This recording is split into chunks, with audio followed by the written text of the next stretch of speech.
करूं? हेलो, नमस्कार, good evening मेरे शेर उत्कर्ष परिवार में आप सभी का दिल खोल करके स्वागत है।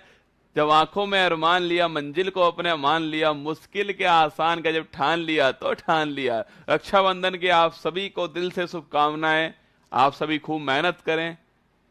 अगर आप किसी के भाई हैं तो आप अपनी बहन का सपना पूरा कर दीजिए, और अगर आप किसी की बहन हैं तो अपने भाई का सपना आपको पूरा करना है। आपको अपने माँ बाप का सपना भी पूरा करना है। तो आइए, स्वागत है आप सभी का। बाके बिहारी लाल की जय। अगला रक्षाबंधन जब जब आएगा तो आपकी नौकरी आपके हाथ में हो और आप अपने पैसों से जो है अपनी बहन को गिफ्ट कर सकें, ऐसी शुभकामनाएं मेरी आपके साथ में। तो स्वागत है बिल्कुल। रिया, शोभित, विनोद, क्या बात है, आज नाम भी ले रहा हूं मैं आपका, है ना। चलो, हर हर महादेव आप सभी को, गुड इवनिंग आप सभी को। आइए शुरुआत करते हैं। कल हमने आर्टिकल 16 जो है उसके बारे में कल हमने पढ़ना स्टार्ट किया था, और मुझे बहुत बहुत धन्यवाद भी बोलना है आप सभी का भी और मेरे स्टाफ का भी, जो आज की छुट्टी है। आप जानते हैं उत्कर्ष में आज कोई भी क्लास नहीं लग रही है, उत्कर्ष ऐप के अंदर और ऑफलाइन के अंदर, फिर भी ये क्लास आपके बीच में आ रही है। उसके लिए आप और जो स्टाफ है वो बधाई का पात्र है, तो उनको भी धन्यवाद। ठीक है, आइए शुरुआत करते हैं। आर्टिकल 16 कल हमने तो देखा था। आपके आर्टिकल 16 जो है देखिएगा, मैंने कहा आपसे आर्टिकल 16 कि पब्लिक जो एम्प्लॉयमेंट है उसमें समान अवसर हर किसी को मिलेगा, आपके इक्वल अपॉर्चुनिटी मिलेगी हर किसी को पब्लिक एम्प्लॉयमेंट के अंदर। ये आर्टिकल 16 था आपके। तो मैंने कहा दोस्तों आपसे, इसमें 7 आधार होंगे आपके, जिनके आधार पर भेदभाव नहीं होने वाला। ये इंडियंस के लिए ये आपके आर्टिकल था, जिसमें धर्म है, जाति है, वंश है, लिंग है, जन्म स्थान, ये 5 तो पहले भी थे आपके। 6 रेजिडेंस निवास हो गया है, और 7 आपके उद्गम ओरिजिन हो गया है। मैंने आपसे ये भी कहा कि अब दोस्तों जो इसके आगे वाले भाग हैं, आगे वाले जो आर्टिकल है 16(3) है, 16(4), 16(5) है, उसमें दोस्तों इनके जो अपवाद वो लिखे हुए हैं। जैसे रसगुल्ला 16(3) में लिखा हुआ है कि राज्य अपने यहाँ पर जो भर्तियां होंगी उसमें जो निवास की शर्त है उसको लगा सकता है। ये 16(3) के अंदर लिखा हुआ है। ठीक है, इसके बाद दोस्तों 16(4) में लिखा हुआ है सरकारी जो नौकरी है उसमें जो आरक्षण है आपके, वो 16(4) में लिखा हुआ है। देखिए लिखा क्या हुआ है कि समाज के पिछड़े वर्ग को अगर उनका अप्रोप्रिएट रिप्रेजेंटेशन नहीं है तो उनके लिए रिजर्वेशन होने वाला है। ये 16(4) के अंदर लिखा हुआ है। ठीक है, मैंने कहा दोस्तों आपसे, ये पॉजिटिव क्या है? पॉजिटिव डिस्क्रिमिनेशन आपके सकारात्मक भेदभाव है। मैंने समझाया कर आपको क्या होता है किसी बारे में, आपके किसी का हाथ पकड़ के उसको बराबरी पर लेकर आना, ये होता है आपके सकारात्मक भेदभाव, जो कि आरक्षण उसी का एक उदाहरण है। ठीक है, इसके बाद मैंने कहा कि SC/ST का जो आरक्षण था आपके, वो तो संविधान जिस दिन बना था आपके उस तारीख से ही इनके पास में, SC के पास में 15% और ST के पास में 7.5% जो है इनकी पॉपुलेशन के आधार पर आरक्षण इनके पास में पहले से आपके। फिर से मैंने कहा आपसे राष्ट्रपति जो चाहे, राष्ट्रपति अगर चाहे तो आपके जो पिछड़े जो वर्ग हैं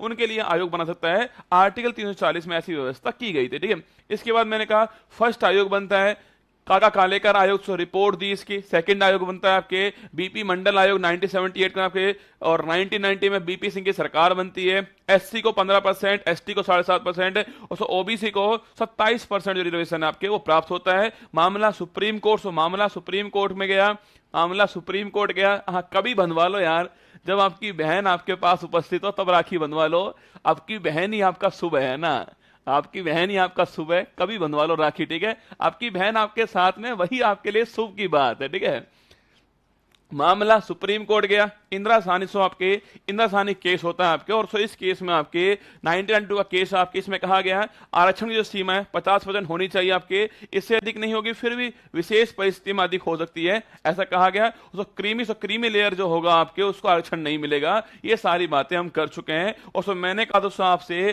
कि 16, देखिए आगे देखिएगा। अब शुरुआत करते हैं आज वाली क्लास की हम। सिंह बनो सिंहासन की चिंता मत करो, तुम जहां बैठोगे वहीं सिंहासन होगा। आप तो सिंह बनो, आप तो मेहनत करो, लगातार प्रयास करो, सिंहासन की चिंता मत करो। जिस दिन सरकारी नौकरी आपके हाथ में होगी, पद ओहदा आपके हाथ में होगा, आप सबसे खूबसूरत इंसान होने वाले हैं इस दुनिया के, ये आपको ध्यान रखना है। ये दुनिया जो है, समाज जो है, वो आपका फेयर लवली जो है उसकी दोस्तों कोई कदर नहीं करने वाली है, आपके पद आपके ओहदे की कदर करने वाली है। ठीक है, रक्षाबंधन के आप सभी को शुभकामनाएं। देखिएगा मैंने कहा आपसे 16(4) पढ़ चुके हैं हम, लिखिएगा 16(4) मैंने कहा आपसे, इसमें एक 16(6) आर्टिकल जो है वो भी आप नोट कर लीजिए। 16(6) दूसरे में आपके 16(6) लिखिएगा आपके जो EWS है, EWS जो आपके आर्थिक रूप से, जो आपके लिए ना आर्थिक रूप से पिछड़े वर्ग हैं आपके, आर्थिक रूप से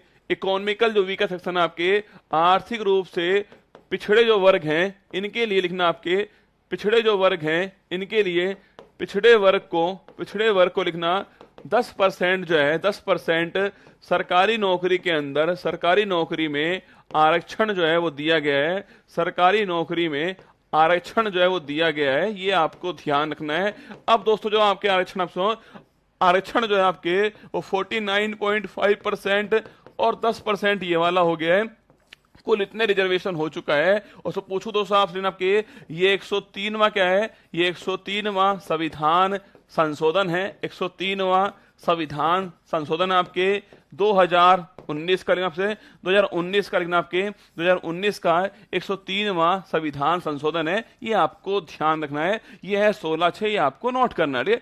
कभी पूछे आपसे 16/6 दोस्तों, आप दोस्तों याद करो, मैंने कहा दोस्तों आपसे 16/6 और 15/6, 15/6 और 16/6 कभी आपसे पूछे ये दोनों आर्टिकल जो है किससे आपके, ये 103वां कॉन्स्टिट्यूशनल जो अमेंडमेंट है इससे जोड़े गए थे, ये भी आपको है ना, तो दोनों आपके ईडब्ल्यूएस जो है उसके लिए हैं दोनों, ये भी आपको ध्यान रखना है। तो 15/6 और 16/6 ये 103वां अमेंडमेंट था ईडब्ल्यूएस के लिए आपके। 15/6 जो शैक्षणिक संस्थान है उसमें आरक्षण आपके, 16/6 जो पब्लिक एम्प्लॉयमेंट है उसमें आरक्षण की बात जो है वो 16/6 के अंदर है। एडमिशन 15/6 वाला है, और सो आपके जो आप सरकारी नौकरी वाला है वो 16/6 वाला है। ये दो आर्टिकल जोड़े गए आपके 103वां कॉन्स्टिट्यूशनल अमेंडमेंट से जोड़े गए, ये आपको ध्यान रखना है। ठीक है, आगे देखिएगा। अब दोस्तों आर्टिकल आपके, आर्टिकल नंबर 17, कौन सा, अनुच्छेद नंबर 17 जो है वो आपके सामने आपके अनुच्छेद 17, इसके अंदर अस्पृश्यता, छुआछूत पर रोक सुने आपके, इसमें दोस्तों आपके अनटचेबिलिटी, ठीक है, इसमें दोस्तों आपके अनटचेबिलिटी जो है, आपके अनटचेबिलिटी जो है, इस पर दोस्तों आपके अनटचेबिलिटी जो है, छुआछूत, अस्पृश्यता जो है, इस पर दोस्तों रोक जो है, इसके अंदर आपके देखो, अगर दोस्तों कभी आपसे पूछे कि फंडामेंटल राइट्स जो है सो वो निरपेक्ष हैं या फिर जो सापेक्ष हैं आपके, तो फंडामेंटल राइट जो है वो है सापेक्ष। कैसे आपके, वो जो सापेक्ष हैं वो निरपेक्ष नहीं है। ठीक है, वो निरपेक्ष नहीं है, वो एब्सोल्यूट नहीं है। ठीक है, वो दोस्तों आपके एब्सोल्यूट नहीं है। अब आप पूछोगे सर ये जो एब्सोल्यूट है इस दोस्तों वर्ड का मतलब क्या है, आपकी खोपड़ी में सवाल आएगा। देखिए दोस्तों फंडामेंटल राइट्स दिए गए हैं, आपके दोस्तों अधिकार आपको दिए गए हैं, लेकिन दोस्तों आपका दोस्तों अधिकार दोस्तों तब तक रहने वाला है जब तक दोस्तों आपके अधिकार से किसी और के अधिकार का हनन ना हो, तब तक रहने वाला है। मतलब दोस्तों आपके स्व अधिकार के ऊपर युक्ति युक्त निर्बंधन जो है, रीजनेबल रेस्ट्रिक्शन लग सकती है। दोस्तों आपके जो फंडामेंटल राइट हैं उसके ऊपर सो आप क्या है, उसके ऊपर जो है वो रीजनेबल जो रेस्ट्रिक्शंस होती हैं, रीजनेबल जो रेस्ट्रिक्शंस होती हैं सो लग सकती हैं, इनको बोलते हैं युक्ति युक्त, क्या बोलते हैं, युक्ति युक्त निर्बंधन जो है उसे इनको बोलते हैं। मतलब दोस्तों आपके फंडामेंटल राइट्स एब्सोल्यूट नहीं है, मतलब दोस्तों आपके पास उस अधिकार है कि आप घूम सकते हो, आपके पास अधिकार आपके, आप घूम सकते हो, लेकिन दोस्तों इसका दोस्तों मतलब ये नहीं है कि आप जेल में जाओगे घूमने के लिए, आप दोस्तों संसद जाओगे बिना किसी बात के घूमने के, आप किसी घर में घुस जाओगे कि हाँ हमें घूमने का अधिकार है, हम आपके घर के अंदर घूमेंगे, ऐसा अधिकार नहीं आपके पास। अधिकार है आपके पास घूमने का, आर्टिकल 19(1)D के अंदर लिखा हुआ है कि आप घूम सकते हैं,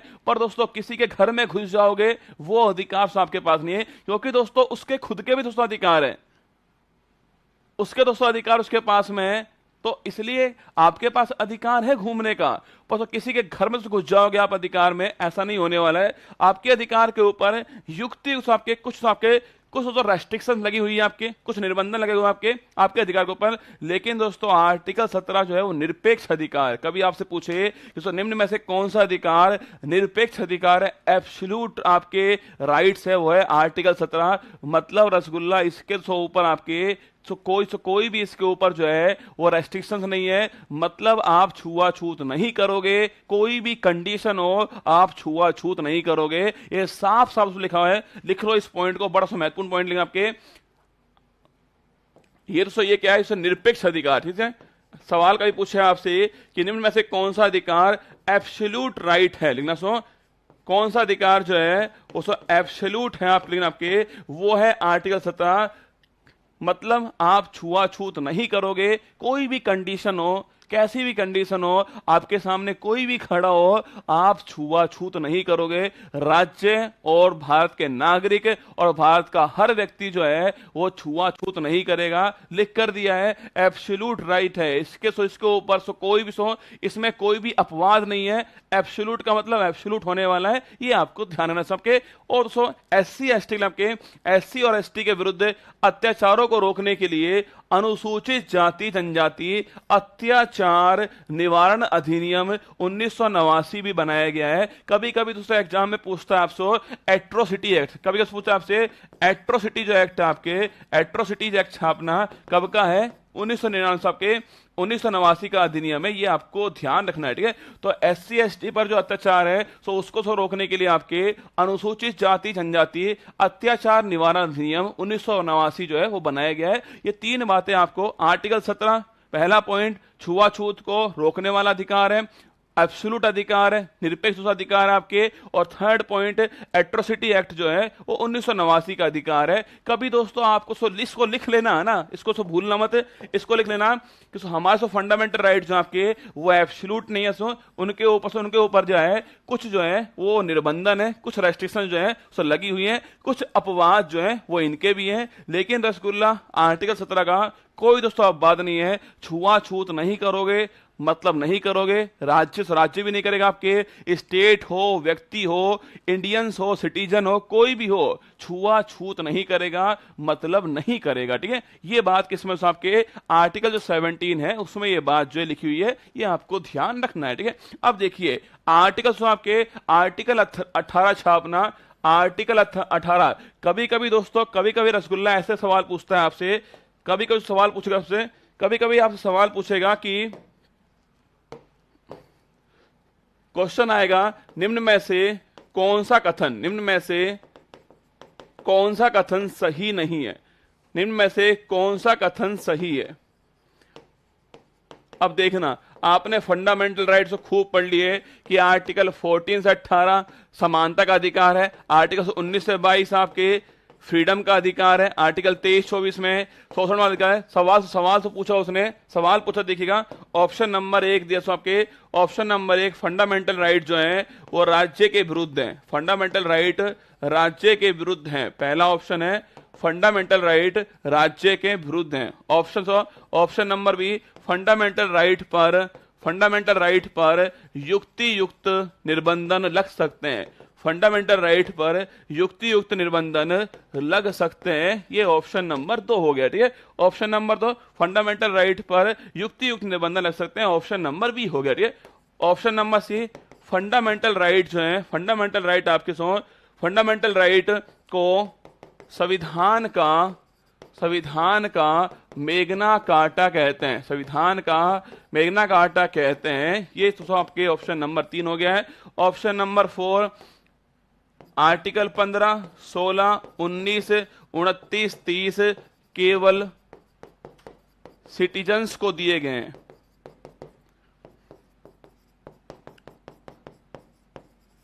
अब दोस्तों नीचे लिखा होगा ऑप्शन नंबर 1 ए बी सही, option number 2 A B C D सही, ऑप्शन नंबर 3 बी सी सही, ऑप्शन नंबर डी आपके ए सी डी सही। अब सोचिए, आपने रसगुल्ला खूब पढ़ा, आपने फंडामेंटल राइट के बारे में खूब लिख लिया आपने, पर क्या हुआ, कहां दोस्तों लिख दिया मैंने? अरे एब्सोल्यूट है दोस्तों, ये वाला एब्सोल्यूट है, ये वाला एब्सोल्यूट है ना, ये वाला एब्सोल्यूट है, बाकी एब्सोल्यूट नहीं है, बाकी एब्सोल्यूट नहीं है, बाकी दोस्तों ये वाला एब्सोल्यूट है। यही तो दोस्तों मेन पॉइंट है कि ये वाला एब्सोल्यूट है, यही तो बोल रहा हूं मैं आपके सामने। 4 क्वेश्चन आपके सामने, सोच के बताइएगा क्या ऑप्शन होने वाला है, इसका सही आंसर छापिए। हाँ, अगर आपकी पहली क्लास है तो पहले पिछली वाली क्लास पढ़ लीजिएगा, फिर ये क्लास लीजिएगा। हाँ, अगर पहली क्लास है आपकी तो पिछली क्लास पढ़ लीजिए, फिर क्लास लीजिए ना। बताओ आंसर क्या होगा है, इसमें बताओ आंसर क्या होगा। ऑप्शन 1, 2, 3, 4 में क्या ऑप्शन होने वाला है? देखो, फंडामेंटल राइट राज्य के विरुद्ध दिए गए, बिल्कुल तो ठीक बात, आपके राज्य के विरुद्ध प्राप्त हुए हमें। फंडामेंटल राइट पर युक्ति युक्त निर्बंधन लग सकता है, बिल्कुल दोस्तों लग सकता है। आपके फंडामेंटल राइट को संविधान का मैग्ना कार्टा बोलते हैं, ठीक। तो ठीक बात आपके 15, 16, 19, 29, 30 को केवल जो है वो सिटीजन्स के लिए दिए गए हैं। ये चारों पॉइंट ठीक है आपके। और ऑप्शन नंबर जो 2 है हमारा ठीक आंसर होगा। ए बी सी डी चारों ऑप्शन ठीक है, ये आपको धरना है। ये बड़ा महत्वपूर्ण सवाल है आपके सामने, ध्यान रखना, ठीक है। अब दोस्तों आता है आपके आर्टिकल नंबर 18। दोस्तों आपके सामने उपाधि पूछे आपसे कि उपाधियों का अंत पूछूं आपसे, उपाधियों का अंत लिखना आपके। उपाधियों का जो अंत आपके एवोल्यूशन ऑफ टाइटल्स, ठीक है। एवोल्यूशन ऑफ टाइटल्स जो है पूछे आपसे, उपाधियों का अंत कौन से आर्टिकल में? आर्टिकल 118 के अंदर उपाधि जो है उसका अंत होने वाला, जैसे राय बहादुर, जैसे दोस्तों आपके राय बहादुर, महाराजा धीराज, महाराजा धीराज, राय बहादुर, महाराजा धीराज, तो आपके जो भी दोस्तों आपके टाइटल्स होते हैं आपके, उनका जो अंत है आपके वो आर्टिकल 18 में। लेकिन दोस्तों अवार्ड्स का अंत नहीं है, ठीक है। अवार्ड्स ये रहेंगे, अवार्ड्स का अंत है पुरस्कार, सम्मान, अवार्ड, रिवॉर्ड ये रहने वाले हैं। केवल आपके एवोल्यूशन ऑफ टाइटल्स लिखा हुआ है, उपाधियों का जो अंत है वो होने वाला है। इसमें लिखा हुआ है अवार्ड्स हो, रिवॉर्ड्स हो, सो रहने वाले हैं। और दोस्तों पूछूं आपसे कौन सी 2 चीजें इसका अपवाद होंगे? लेकिन आपके सैन्य और शिक्षा जो है वो इसका अपवाद होने वाले, ठीक है।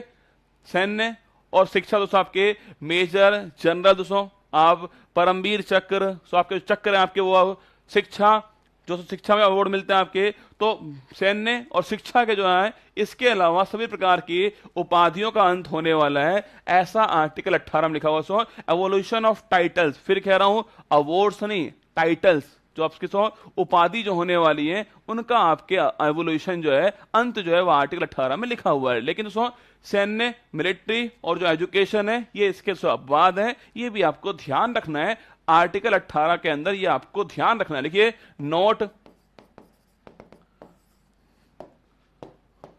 पद्म पुरस्कार, पद्म पुरस्कार की शुरुआत, पद्म पुरस्कार की शुरुआत 1954 में होती है और ये पुरस्कार और यह उपाधि नहीं है। 1954 में शुरुआत दोस्तों होती है आपके। 4 अवार्ड दिखेगा आपके, ये 4 दोस्तों अवार्ड है आपके, इंडियन अवार्ड है आपके। पद्म विभूषण है, पद्म भूषण है आपके, पद्म विभूषण, पद्म भूषण, पद्म श्री, भारत रत्न, 4 दोस्तों अवार्ड आपके सामने।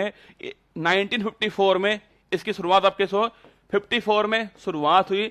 लेकिन दोस्तों ये ऑप्शन आपके ये समस्या दोस्तों उत्पन्न हो गया आपके कि जब आर्टिकल 18 में उपाधि जो है आपके इनका दोस्तों अंत है आपके, इनका अंत है, तो फिर दोस्तों इनका भी समाप्त होना चाहिए। और एक बार इनका अंत भी हो गया, ठीक है। एक बार इनका अंत भी हो गया है, एक बार दोस्तों इनको समाप्त भी कर दिया था। फिर दोस्तों वापस सुप्रीम कोर्ट ने कहा कि ये उपाधि नहीं है, ये आपके अवार्ड्स हैं, ये टाइटल नहीं है। तो फिर दोस्तों वापस आपके ये स्टार्ट होते हैं। तो कभी आपसे पूछे पद्म पुरस्कार, जो भी आपके पद्म विभूषण है, पद्म भूषण है, पद्म श्री है, सवाल पूछे आपसे क्या दोस्तों ये आर्टिकल 18 के अंदर जो है उस आपकी उपाधियां हैं? नहीं है उपाधियां, ये आपको ध्यान रखना है। इससे ये अवार्ड्स हैं, ये भी आपको छापना है। ये रिवॉर्ड्स हैं, ये अवार्ड्स हैं, इनकी शुरुआत जो है 1954 के अंदर है, इनकी शुरुआत होती है, ये भी आपको ध्यान रखना है। ये भी आर्टिकल नंबर 18 के अंदर बात है, ठीक है। अब देखिए आर्टिकल 14, 15, 16, 17, 18, सो ये राइट टू आपके इक्वलिटी जो है, समानता वाली जो बात जो है वो इनमें लिखी हुई थी, ये हमने पढ़ लिया, ठीक है। अब देखिए आर्टिकल नंबर 19 से 22 आपके राइट टू लिबर्टी पूछूं आपसे, राइट टू लिबर्टी, फ्रीडम, ठीक है। Right to liberty, right to freedom पूछे आपसे, कौन सा आर्टिकल? आपसे आर्टिकल नंबर 19, 20, 21, 22, 4 आर्टिकल जो है वो दोस्तों इसके अंदर इसी तरह आपके राइट टू लिबर्टी पूछे आपसे, राइट टू लिबर्टी, अब आपके राइट टू फ्रीडम पूछूं आपसे,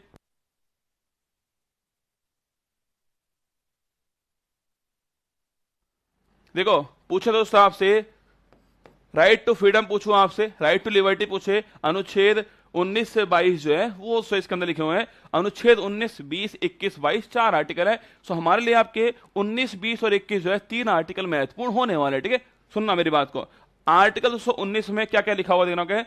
आर्टिकल 19(1), आर्टिकल 19(1) दोस्तों इसके अंदर लिखा हुआ है मूल संविधान में इसमें 7 फ्रीडम प्रदान की गई थी, वर्तमान में इसमें 6 फ्रीडम जो है इनका उल्लेख है। ठीक है, आर्टिकल 19(1)(a) देखो आर्टिकल तो आपके कौन सा है, आर्टिकल 19(1) देखिए आर्टिकल सब पूछे आपसे, आर्टिकल 19(1) इसमें वर्तमान में 6 फ्रीडम है, 6 तो लिबर्टी जो है वो इसके अंदर लिखी हुई है। अब आपको याद करनी पड़ेंगी 6 कौन कौन सी है, मैं आपको एक ट्रिक बताऊंगा जिससे आपको याद हो जाएंगे। ठीक है, देखो article 19(1)(a), article 19(1)(a), article 19 close 1 सब क्लोज बी। ठीक है, आर्टिकल 19 क्लोज 1 और सब क्लोज सी, आर्टिकल 19 क्लोज 1 सब क्लोज डी, आर्टिकल 19 क्लोज 1 सब क्लोज ई, आर्टिकल 19 क्लोज 1 सब क्लोज एफ। ठीक है, और आर्टिकल 19 क्लोज 1 और सब क्लोज जी, ये आपके सामने। ठीक है, तो article 19(1)(a), B, C, D, ई, एफ, जी, आप बोलोगे सर तो 7 हो गई, 1 2 3 4 5 6 7 एक दोस्तों हट गया आपके, पर हमने लिख दिया एक बार उसको देखिएगा। आर्टिकल दोस्तों 19(1)(a) इसमें लिखा हुआ है विचार और अभिव्यक्ति जो है इसकी जो फ्रीडम है आपके, वो दोस्तों आपके आर्टिकल नंबर 19(1)(a) के अंदर लिखी हुई है। आप कुछ भी बोल सकते हो, बोलने की जो पावर आपके पास में, सो आर्टिकल नंबर 19(1) आपके चुप रहने की शक्ति, आर्टिकल 19(1)(a) के अंदर आपके, आप बोलिए, आप चुप रहिए, आपका तो जो भी अभिव्यक्ति हो आपकी कर सकते हो आप जो है, इसमें आपके पास में पावर है आर्टिकल 19(1)(a) के अंदर। ठीक है, तो आर्टिकल 19(1)(a) विचार अभिव्यक्ति जो आपके इसकी जो फ्रीडम है वो आर्टिकल नंबर 19(1)(a) के अंदर। ठीक है, सेकेंड आपके आर्टिकल 19(1) भी आपके शांतिपूर्ण सभा करने का जो अधिकार है वो आर्टिकल नंबर 19(1)(b) में आपके, हथियार नहीं होना चाहिए, हथियार नहीं होना चाहिए, शांतिपूर्ण सभा कीजिए, आर्टिकल 19(1)(b) में यह अधिकार आपको दिया गया है। आर्टिकल 19(1) से आप संगठन बनाइए, आप यूनियन बनाइए, संगठन बनाइए, संघ बनाइए, कुछ भी बनाइए, इसका फ्रीडम आपके पास में आर्टिकल नंबर 19(1)(c) के अंदर। ठीक है, लिखना घूमने का अधिकार, कहीं भी आप घूमिए, घूमने का अधिकार सो आर्टिकल नंबर 19(1)(d) के अंदर आपके पास में घूमने का अधिकार दिया गया है। आर्टिकल 19(1) कहीं भी निवास करने का अधिकार, कहीं भी निवास करने का अधिकार जो है वो आर्टिकल नंबर 19(1)(e) में आपके पास। ठीक है, तो निवास कीजिए, कहीं भी रहिए, कहीं भी घूम कर आइए, ये अधिकार आपके पास है। आर्टिकल 19(1)(f) छात्र इसमें संपत्ति का अधिकार था, संपत्ति का अधिकार था, अब दोस्तों समाप्त हो चुका है, इसमें कोई अधिकार नहीं है, संपत्ति का अधिकार जो है वो फंडामेंटल राइट नहीं बचा है, ये आप जानते हो।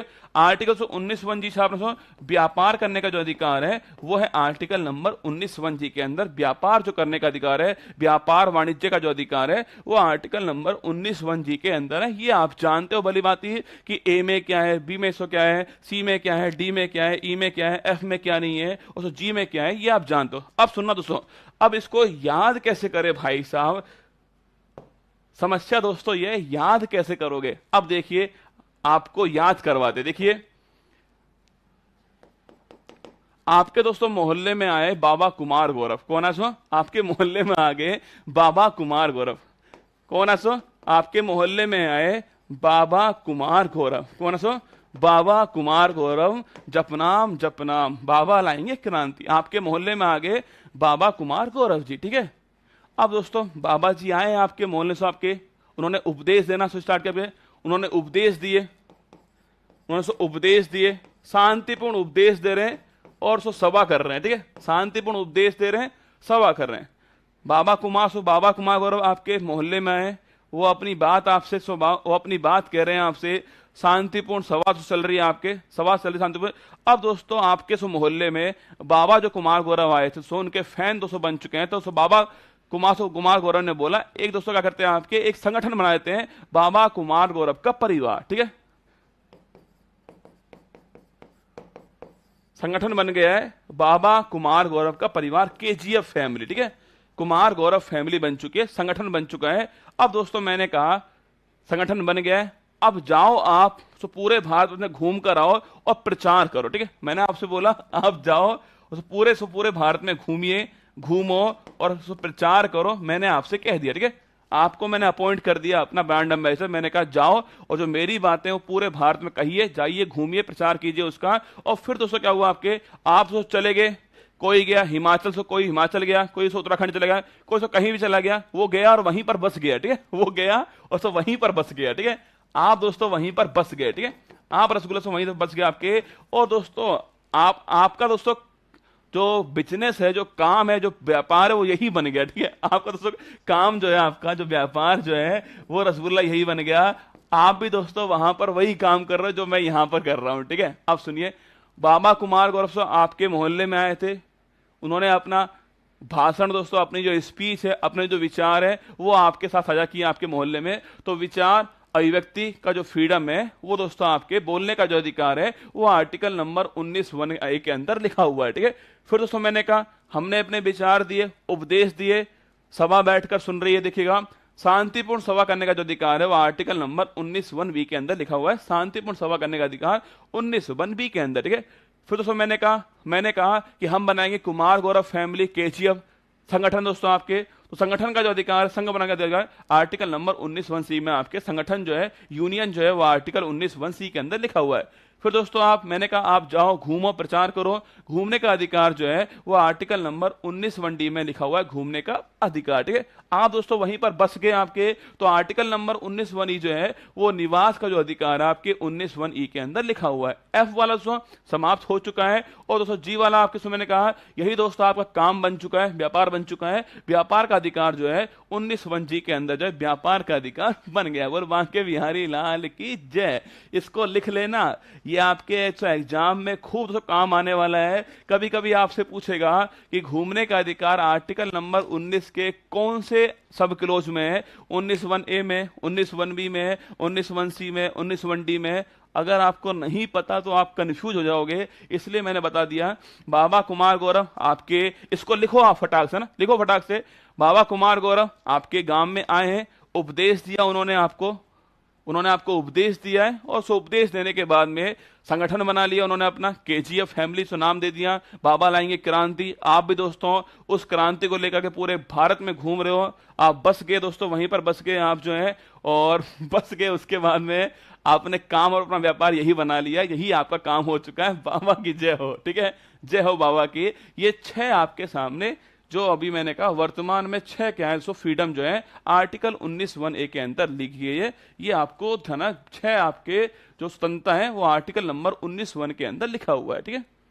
आर्टिकल 19(1), 6 फ्रीडम जो है वो आपके सामने, ABCDEF तो है ही नहीं, और सो G हो गया आपका व्यापार। ये आपको ध्यान रखना है, ठीक है। आगे देखिएगा, इसको लिख लेना आप जो है कि ये सारी बातें आपको याद करने के लिए बड़ी जरूरी होने वाली, ठीक है। अगर दोस्तों आपसे पूछे कि बोलने का अधिकार कौन से आर्टिकल में, बोलने का अधिकार पूछूं आपसे कौन से आर्टिकल में, चुप रहने का अधिकार पूछूं आपसे, चुप रहने का अधिकार कौन से आर्टिकल में, बोलने का अधिकार, चुप रहने का अधिकार पूछे आपसे, प्रेस की फ्रीडम का अधिकार, प्रेस की फ्रीडम का अधिकार पूछे आपसे कौन से आर्टिकल में, सो तीनों एक के अंदर ही है, आर्टिकल नंबर 19(1)(a), ठीक है। सवाल पूछे आपसे, बोलने का अधिकार, चुप रहने का अधिकार, प्रेस की फ्रीडम का अधिकार, सब दोस्तों एक के अंदर ही आपके, वो है आर्टिकल नंबर 19(1)(a). कौन सा? आर्टिकल नंबर 19(1)(a) आपके जो भाषण दोस्तों आपके जो अभिव्यक्ति है उसके अंदर लिखा हुआ है, बोलने का अधिकार, चुप रहने का अधिकार और जो प्रेस की जो फ्रीडम है आपके, तीनों पार्ट जो है वो आर्टिकल नंबर 19(1)(a) के अंदर लिखा हुआ है। ये आपको ध्यान रखना है, ठीक है। अब दोस्तों एक पॉइंट और आपके सवाल पूछे दोस्तों आपसे, आर्टिकल नंबर 19(1)(c), मैंने कहा दोस्तों आपके आर्टिकल नंबर 19(1)(c) मैंने कहा इसमें दोस्तों आपके इसमें लिखा हुआ है कि आप क्या कीजिए, आप संगठन बना लीजिए, संघ बना लीजिए। ये आर्टिकल नंबर 19(1)(c) के अंदर लिखा हुआ है, ठीक है।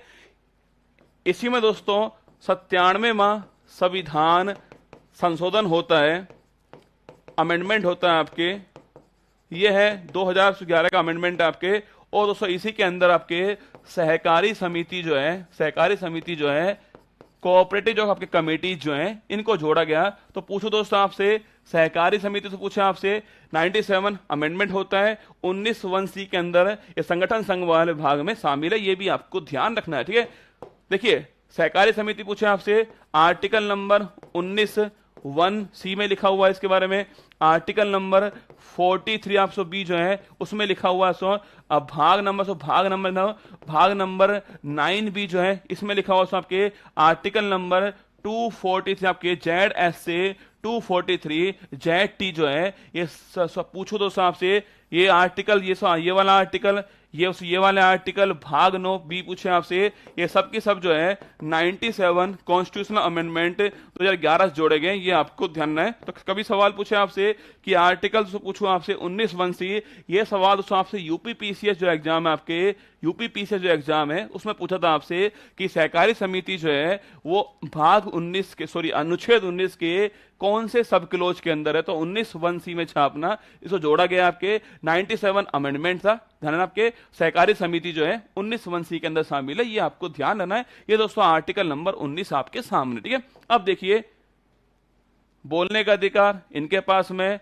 चुप रहने का अधिकार आपके पास में। आर्टिकल 19(1) के अंदर बोलने का अधिकार, चुप रहने का अधिकार दोनों आपके पास में दिए हैं आर्टिकल नंबर 19(a) के अंदर, ठीक है। अब देखिए आर्टिकल 20 दोस्तों पूछूं आपसे, दो सिद्धि से संबंध में संरक्षण। आपके दो सिद्धि के संबंध में संरक्षण जो है वो आर्टिकल 20 में लिखा हुआ है। इसमें दोस्तों दो बातें लिखी हुई हैं। पहले दोस्तों हम दो बातें लिखते हैं, फिर मैं आपको एक फोटो दिखाऊंगा, एक फिल्म बताऊंगा, उससे आपको समझाने वाला हूं, ठीक है। देखिएगा, दो सिद्धि देखिए तो आपके कि एक ही अपराध के लिए, इसमें लिखा हुआ है कि एक ही अपराध के लिए दो बार जो है 2 बार दंडित नहीं किया जाएगा। एक ही अपराध के लिए 2 बार आपको दंडित नहीं करेंगे, ऐसा जो है वो आपके आर्टिकल नंबर 120 में लिखा हुआ है। आपने एक अपराध किया, आपने एक बार शादी की है, आपको दंड एक बार ही मिलेगा, 2 बार नहीं मिलेगा। तो एक बार शादी आपकी होने वाली है, एक अपराध के लिए आपको एक बार ही दंडित होने वाला है, ये आपको छापना है। ये दोस्तों इसे बोलते हैं आपके डबल जियोपार्डी। क्या बोलते हैं? इसे बोलते हैं आपके डबल जियोपार्डी से सुरक्षा। डबल जियोपार्डी से सुरक्षा जो है इसे बोलते हैं। ये भी आपको आर्टिकल 20 में लिखा हुआ है, डबल जियोपार्डी से सुरक्षा जो है वो मिलने वाली है आपको। एक ही अपराध के लिए आपको 2 बार दंडित नहीं करेंगे, ऐसा इसमें लिखा हुआ है, ठीक है। सेकंड दोस्तों लिखना आपके, लिखना स्वयं के विरुद्ध गवाही देने के लिए, गवाही देने के लिए बाध्य नहीं किया जाएगा। स्वयं के विरुद्ध गवाही देने के लिए बाध्य नहीं किया जाएगा, ये भी आपको छापना है। आर्टिकल 120 में लिखा हुआ है कि स्वयं के विरुद्ध आपको गवाही देने के लिए बाध्य नहीं किया जाएगा। ये भी दोस्तों इसमें लिखा गया आपके कि स्वयं के विरुद्ध आपको गवाही देने के लिए बाध्य नहीं करेंगे, ये भी आपको छापना है। एग्जाम्पल नार्को टेस्ट दोस्तों आपके एग्जाम्पल नार्को टेस्ट। देखो 2 पॉइंट मैंने क्या आपसे, आर्टिकल 20 में लिखा हुआ है एक ही अपराध के लिए 2 बार दंडित नहीं करेंगे, डबल जियोपार्डी आपके ऊपर नहीं होने वाली है। सो आर्टिकल 20 में ऐसा लिखा हुआ है। सो एक अपराध आपने किया, उसको 2 बार दंड आपको नहीं मिलेगा, 2 बार पनिशमेंट आपको नहीं मिलने वाली। देखो ये तो फिल्म है आपके सामने, अंधा कानून। फिल्म आपके सामने अंधा कानून फिल्म है। इसमें ये अमिताभ बच्चन आपके ये पुलिस इंस्पेक्टर रही आपके, इनकी बहन थी आपके, ये बहन भाई हैं, ये अमिताभ बच्चन थे आपके। जो दोस्तों इसमें जो विलन था आपके, उसमें जो विलन आपके उसने दोस्तों कभी आपने देखी नहीं होगी, मुझे पता है, भरोसा है मुझे आपके ऊपर, पर मैं आपको सुना रहा हूं कहानी इसकी। अमिताभ बच्चन दोस्तों आपके, इनके ऊपर आरोप लगता है कि जो विलन है उसको उन्होंने मार दिया, ठीक है। जो विलन थे आपके इस फिल्म के अंदर, इनके ऊपर आरोप लगा कि इन्होंने उसको मार दिया है। कोर्ट ने इनको आजीवन कारावास दे दिया था आपके। ये 14 साल जेल में रहे, वापस उसको बाहर आए। अब दोस्तों वो जो विलन है आपके, जो विलन आपके, उसको दोस्तों आपके कोर्ट में ये मारने के लिए पहुंच चुके हैं आपके। कोर्ट में बाहर आए, कोर्ट पहुंच गए, विलन को लेके पहुंचे, वहीं उसको मार रहे हैं। कोर्ट बोल रही है क्या कर रहे हो आप, ये हमारे सामने आप मार रहे हो। तो ये बोल रहे हैं बिल्कुल मारेंगे हम तो। कोर्ट ने बोला पता है आपको, मारने के लिए आपको आजीवन कारावास होगी। इन्होंने कहा पता है हमको। तो कोर्ट ने बोला फिर क्यों मार रहे हो? तो इन्होंने बोला कि मेरे पास आर्टिकल 20 है और मैं एक बार जो मैंने अपराध कर दिया है उसका दंड मुझे मिल चुका है, मैं आजीवन कारावास काट चुका हूं, ये जिसको मैं मार रहा हूं ये बंदा मर ही चुका है, तो मैं इसको यही मारूंगा आपके सामने। सो ये तो आपके क्या है, एक अपराध के लिए आपको 2 बार दंडित नहीं करेंगे। आर्टिकल 20 जो है आपके सामने, अंधा कानून जो है वो आपके सामने, यहां पर अंधा कानून नाम ही है इसका, फिल्म का नाम है आपके। तो आर्टिकल 20, आपने एक अपराध किया है उसके लिए आपको 2 बार दंडित नहीं करेंगे, पनिशमेंट नहीं मिलेगी, एक बार मिलेगी डबल जीओ पार्टी जो है, इससे प्रोटेक्शन आपको मिलने वाला है। ये सो आपकी ये आर्टिकल 20 में कहा गया है। स्वयं के विरुद्ध गवाही देने के लिए आपको बाध्य नहीं करेंगे। नार्को टेस्ट आपके अगर पूछूं आपसे, इसमें आपके इसमें सोडियम पेंटाथोल, इसमें क्या आपके सोडियम जो पेंटाथोल है, सो दवा होती है आपके, सोडियम पेंटाथोल दवा होती है, इसको तो पिला देते हैं आपके, जिसको आपने तो खूब सुना होगा कि नार्को टेस्ट होने वाला, नार्को टेस्ट होगा उसका, कुछ नहीं दोस्तों, ये दवा होती है आपके, इसको तो पिला देते हैं आपके। इसको दोस्तों पीने के बाद उसको जो आपके जो भी अपराधी होता है उसको आधा बेहोश हो जाता है आपके, मतलब उसको होश तो रहता है पर उसका दिमाग काम नहीं करता, वो जो बोलता है वो दिल से बोलता है, और उसको झूठ हमेशा दिमाग बोलता है, झूठ तो कभी दिल नहीं बोलता, दिमाग तो ये झूठ बनाता है। झूठ यहां नहीं, झूठ यहां पर होता है, दिमाग में होता है आपके। इसको तो पिलाने के बाद ये काम नहीं करता है, बात सारी तो यहां से आती है और इसे बोलते हैं नार्को टेस्ट। आपके कोई झूठ बोल रहा है, सच बुलवाना है उससे, तो ये दोस्तों यूज होता है आपके। लेकिन दोस्तों नार्को टेस्ट को कोर्ट के अंदर गवाही के रूप में आप यूज नहीं कर सकते। ये बात आर्टिकल 20 बोलता है कि स्वयं के विरुद्ध गवाही देने के लिए आपको बाध्य नहीं करेंगे। यहां दोस्तों बाध्य किया है आपको, दवाएं ऐसी तो पिलाई गई है आपको कि आप बाध्य हो गए, आपका दिमाग काम नहीं कर रहा है, आप दिल से बोल रहे हैं, आप बाध्य हो चुके हो। तो लिखा हुआ है कि नार्को टेस्ट और टेस्ट, ब्रेन मैपिंग टेस्ट, आप narco test, brain mapping test, polygraphy test जो है वो Supreme Court, High Court, court के अंदर गवाही के रूप में यूज नहीं होंगे। सो गवाही सुनिए आपके, अगर दोस्तों वही दोस्तों बंदा कोर्ट में आएगा, उसको गवाही देगा, तभी दोस्तों मानेंगे उसको, वो नहीं मानेंगे। स्वयं के विरुद्ध गवाही देने के लिए बाध्य नहीं करेंगे। आप दोस्तों अपने विरुद्ध गवाही दो, आपको पश्चाताप हुआ कि मैंने ये काम किया है, आप बोलो कोर्ट में जाकर मैंने काम किया है, मुझे पश्चाताप इस बात का, वो स्वयं के विरुद्ध गवाही देना हो गया। लेकिन दोस्तों बाध्य नहीं करेंगे आपको, आपके ऊपर बाध्य नहीं करेंगे आपको, ये लिखा हुआ है, आपको फोर्स नहीं करेंगे कि दो अपने खिलाफ गवाही, दो अपने खिलाफ बाध्य नहीं करेंगे। स्वयं के विरुद्ध गवाही देने के लिए बाध्य नहीं किया जाएगा। ये आपके आर्टिकल 20 में लिखा हुआ है। नार्को टेस्ट, सोडियम पेंटाथोल आपकी दवा होती है, इसमें narco test Supreme Court, High Court के अंदर सबूत के रूप में यूज नहीं हो सकता, ऐसा आर्टिकल 20 कहता है। ठीक है, आर्टिकल तो आपके आर्टिकल 21 देखिएगा, जो सबसे महत्वपूर्ण आर्टिकल है, आर्टिकल 21 सब कुछ इसके अंदर है। संविधान का सबसे बड़ा जो आर्टिकल पूछा आपसे, सबसे विस्तृत जो आर्टिकल है वो तो कौन सा आपके, वो है आर्टिकल 21। सब कुछ इसके अंदर आने वाला देखिएगा। आर्टिकल 21 है, इसके तहत सभी व्यक्तियों को जीने की और दैहिक स्वतंत्रता का जो अधिकार है वो सब प्राप्त है। आर्टिकल 21 पूछूं आपसे, लिखना आपके, इसमें प्राण और दैहिक स्वतंत्रता का जो अधिकार से पूछूं आपसे, किसमें आपके, वो आर्टिकल नंबर 21 में है। लिखना आपके right to life and personal liberty, right to life and personal liberty जो है, right to life and personal जो लिबर्टी पूछे आपसे, कौन सा आर्टिकल है, आर्टिकल 21 छापना, right to life and personal liberty जो है। देखो रक्षाबंधन आपके घर में भी है, मेरे घर में भी है, पर मैं प्रयास कर रहा हूं कि आपकी छुट्टी कम से कम हो, कंटेंट में आपको दे पाऊं, यह सब प्रयास मेरा है कि आज मैं फंडामेंटल राइट पूरे करा दूं आपको, जिससे अगली क्लास हमारी जब 1 तारीख को हो तो उसमें हम डीपीएसपी और जो ड्यूटीज जो है वो पढ़ सकें आपके सामने, वो मेरा प्रयास है। परीक्षा में जहां से पूछेगा वो मैं आपको सारे पॉइंट कवर करवा रहा हूं, जो सवाल पूछ सकता है वो बता रहा हूं आपको केवल ध्यान से सुनना पड़ेगा। ठीक है, अगर आप पहली बार सुन रहे हो तो आपको रिवाइज भी करना पड़ेगा। ठीक है, सुनना, मैंने कहा आपसे right to life and personal liberty जो है आपके, सो ये तो आपके कौन सा आर्टिकल है, आर्टिकल 21 में लिखा हुआ है कि आपको जीने का अधिकार आपके पास में, राइट टू लाइफ आपके पास में, गरिमापूर्ण जीवन जीने का अधिकार आपके पास में, सही सर है, डिग्निटी लाइफ जो है आपके, गरिमापूर्ण जीवन जीने का अधिकार, और पर्सनल लिबर्टी आपके पास में आप लिखिए। तो right to life and personal liberty जो है ये दोस्तों आर्टिकल नंबर 21 के अंदर है। इसमें दोस्तों कुछ दोस्तों केस हुए हैं आपके, उसमें आपके इसमें कुछ दोस्तों बातें जोड़ी गई हैं, वो सारी बातें वो केस आपको छापने हैं। कुछ 5-7 केस लिखा रहा हूं आपको आर्टिकल 21 के अंदर, कुछ केस हैं। सो उस केस में कौन सा राइट आपको मिला है वो लिखा रहा हूं आपको, और कौन से ईयर में केस हुआ है, ये 3 बातें लिखा रहा हूं। बड़े महत्वपूर्ण आर्टिकल देना आपसे। आर्टिकल 21 देखिएगा, लिखिएगा आर्टिकल 21 जो कुछ केस हैं आपके, ये लिख लीजिए आप मेरे साथ में। आर्टिकल 21 लिखना। नंबर एक, कार्यस्थल पर महिलाओं के साथ यौन शोषण रोकने का अधिकार।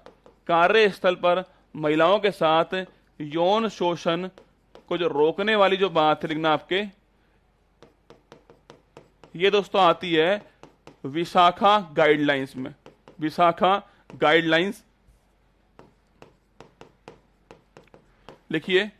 कार्यस्थल वर्किंग प्लेस पर, कार्यस्थल पर महिलाओं के साथ साथ जो आपके सेक्सुअल हरेसमेंट होता है उसको जो रोकने वाली बात है, वो दोस्तों कौन सी आपके विशाखा गाइडलाइंस होती है छापना 1997। ठीक है, 1997 छापना, ये ईयर हो गया है। इस वर्ष उसका आता है आपके विशाखा वर्सेज राजस्थान सरकार से केस हुआ था आपके, उसमें कहा गया कि जो वर्किंग जो प्लेस होगी वहां पर आपके महिला जो है उनके साथ में सेक्सुअल हरेसमेंट ना हो, ऐसा प्रयास किया जाएगा वहां पर। ये गाइडलाइंस वहां पर लगी होनी चाहिए। ठीक है, सेकंड लिखना पुट्टास्वामी केस लिखिएगा। निष्ठा का अधिकार, राइट टू प्राइवेसी। निष्ठा का अधिकार लिखना, राइट टू प्राइवेसी जो है, right to privacy is a fundamental right. निष्ठा का अधिकार, राइट टू प्राइवेसी, ये फंडामेंटल राइट है। ये दोस्तों किसमें लिखा हुआ है आपके, ये लिखा हुआ है पुट्टास्वामी केस हुआ था, इसमें बोला गया कि right to privacy is a fundamental rights आपके, ये हुआ है 2017 छापना। बड़ा सो महत्वपूर्ण आर्टिकल पूछे आपसे, right to privacy is a fundamental rights according to Puttaswamy case, 2017 में केस होता है। आर्टिकल नंबर 121 में लिखा गया है कि right to privacy is a fundamental right होना है। लिखना सो ये सो केस हो आपके लिखना, ये आधार जो कार्ड, जो आधार आपके कार्ड हमारा आधार कार्ड वाला केस था। आधार कार्ड से केस आपके वो था आपके, यही आके आधार कार्ड वाला केस है आपके, यही right to privacy is a fundamental right होगा, ऐसा पुट्टास्वामी केस के अंदर लिखा हुआ है। ठीक है, थर्ड लिखना आपके, थर्ड लिखना नवतेज कोर केस लिखिएगा। नवतेज कोर केस लिखिए। समलैंगिकता अपराध नहीं है, समलैंगिकता अपराध नहीं है।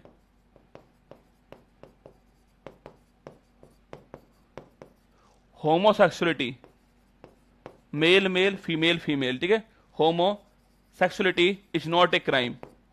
पूछे आपसे नवतेज कोर केस, बड़ा सो महत्वपूर्ण केस पूछूं आपसे, नवतेज कोर केस लिखना, homosexuality is not a crime. पूछे आपसे नवतेज कोर केस है 2018 का जो केस है, पूछे आपसे समलैंगिकता अपराध तो नहीं है, ये इस केस में कहा गया था, ये आपको छापना है। पूछूं आपसे Navtej core case, homosexuality is not a crime, 2018 में केस हुआ था आपके, और आईपीसी की धारा 377 को समाप्त कर दिया।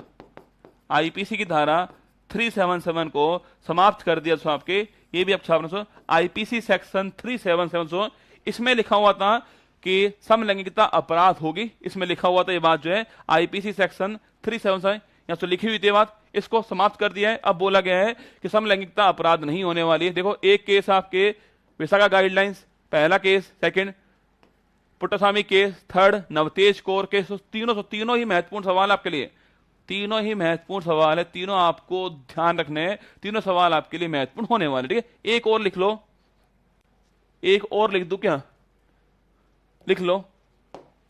4th नंबर, सही समय पर इलाज। सही समय पर इलाज पूछूं आपसे, वो है परमानंद कटारा केस। पूछे आपसे परमानंद कटारा केस, सही समय पर इलाज।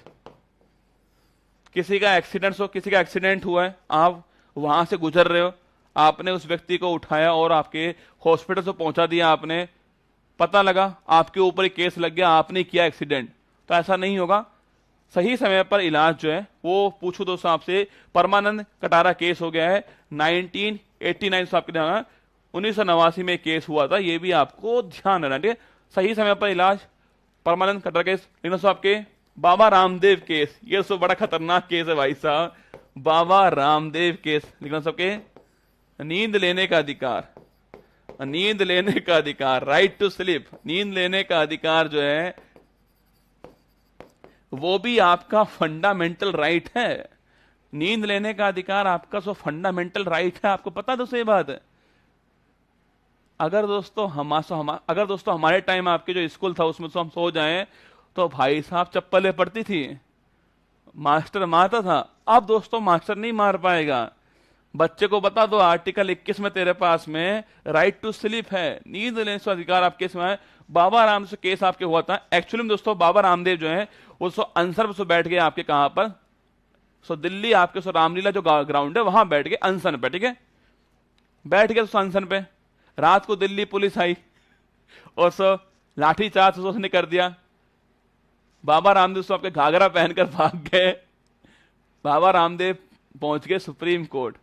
बाबा रामदेव ने कहा कि मैं सो रहा था, मेरी नींद भंग कर दी, क्या मेरा राइट टू स्लीप अधिकार नहीं है? तो कोर्ट ने बोला ठीक बात है बाबा रामदेव जी, आपके पास में राइट टू स्लीप है, सोने का अधिकार है। तो आर्टिकल 121 के अंदर बाबा रामदेव केस में राइट टू स्लीप जो है, भला हो बाबा रामदेव जी, आपका नींद लेने का अधिकार आपका फंडामेंटल राइट है। अगर मम्मी जी मेरी बात सुन रही हो तो नींद लेने का अधिकार हमारा फंडामेंटल राइट है। आप चप्पल मारकर हमारे फंडामेंटल राइट का उल्लंघन करते हो, ऐसा ना करें। और पिताजी आप लात मारकर जो हमारी सुटाई करते हो वो भी ना करें आप, हमारे पास में फंडामेंटल राइट ही, ये वाला राइट ही आपको ध्यान रखना है, ठीक है। ये 5 अधिकार, ये 5 केस आपकी खोपड़ी में सेट होने चाहिए। आर्टिकल 21 जब भी आए तो ये 5 केस हैं, Puttaswamy case, right to privacy, और वर्किंग प्लेस पर जो आपके महिलाओं के साथ में सेक्सुअल हैरेसमेंट होता है उसको रोकने के लिए, homosexuality is not a crime, ये वाला केस, और सही समय पर इलाज, वो वाला केस आपके, और राइट टू स्लीप, ये 5 केस आपको परीक्षा के लिए महत्वपूर्ण आपके। अगर आपको हो तो एक केस और लिख दूं, वो भी पूछ लेता है आपसे, एक केस और लिख लीजिएगा, वो भी एग्जाम वाला पूछता है आपसे। लिखना शुद्ध पर्यावरण, लिखिएगा शुद्ध पर्यावरण में श्वास लेने का अधिकार, पूछे आपसे, शुद्ध पर्यावरण से पूछूं आपसे, ये जो अधिकार है वो था एमसी मेहता केस, लिखिएगा एमसी मेहता केस से पूछूं आपसे, लिखिए प्योर एनवायरनमेंट से पूछूं आपसे, शुद्ध पर्यावरण पूछे आपसे, वो एमसी मेहता केस था। ये 6 आप ध्यान रखिएगा, परीक्षा वाला खूब पूछता है। अगर आप यूपीएसआई एग्जाम दे रहे हैं तो उसमें निश्चित 100% इन 6 में से कोई ना कोई एक सवाल आपसे पूछ लेगा। Parmanand Katara case, Baba Ramdev case, MC Mehta case आपके, और Vishaka guidelines, Puttaswamy case, Navtej Kaur case, ये 6 आर्टिकल आपको ध्यान रखने, ठीक है। ये आर्टिकल नंबर 21 आपके सामने हो गया है। आर्टिकल आप देखिएगा, आर्टिकल 21A, आर्टिकल 21 है, कैपिटल ए लिखा हुआ है, मतलब आपके मतलब रसगुल्ला, हाँ राइट टू एजुकेशन आ रहा है, वो आर्टिकल 21 में शामिल है वो सारे अधिकार। आर्टिकल 21 है दोस्तों, अलग से आर्टिकल है संविधान के अंदर। आर्टिकल 21 से पूछो दोस्तों आपसे, राइट टू एजुकेशन आपके जो है वो आर्टिकल 121A के अंदर लिखा हुआ है। कैपिटल ए मतलब जोड़ा गया आपके 86वां संविधान संशोधन होता है, 2002 में हुआ था आपके। इसके द्वारा अनुच्छेद 21 के अंदर अनुच्छेद 21 से जोड़ा गया है, ये भी आपको ध्यान है। 6 से 14 वर्ष, ये बात आपको ध्यान नहीं है। आर्टिकल 21A में पूछूं आपसे, क्या दोस्तों उम्र है आपके 6 ईयर टू 14 ईयर जो है वो एज लिखी हुई है। 6 से 14 वर्ष के सभी बच्चों को अनिवार्य, कंपलसरी और फ्री, अनिवार्य और फ्री एंड कंपलसरी एजुकेशन जो है वो उपलब्ध होने वाली है। 6 to 14 ईयर आपके जो स्टूडेंट हैं इनके लिए आपके फ्री एंड कंपलसरी जो एजुकेशन है वो उपलब्ध होगी, ऐसा आर्टिकल 21 में लिखा गया आपसे। और ये आर्टिकल जो है सो बाद में जोड़ा गया, आपके 86 अमेंडमेंट था उसे जोड़ा गया है। और सो पूछूं आपसे, लिखना सो नोट पूछूं आपसे, लिखना आरटीई एक्ट, देखो संविधान में लिख दिया है।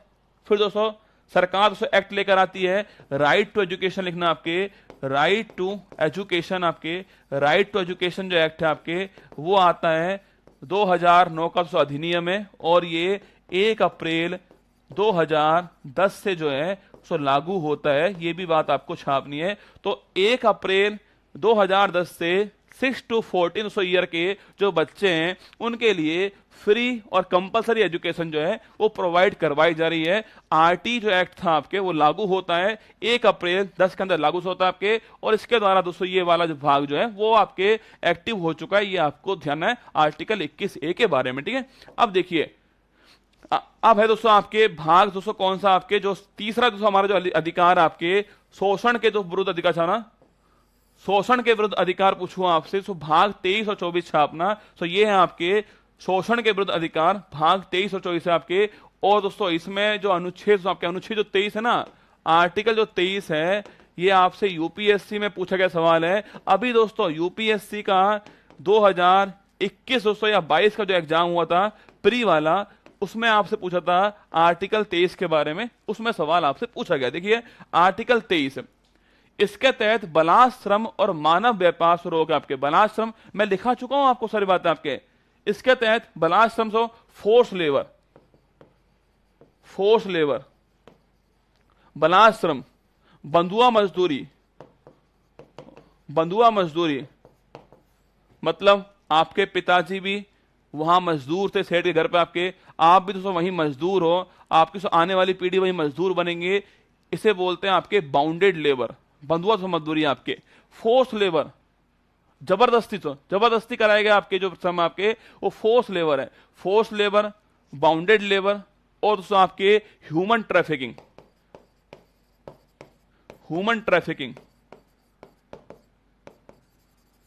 मानव अंग जो है, मानव का दुर्व्यापार, उसके अंगों की खरीद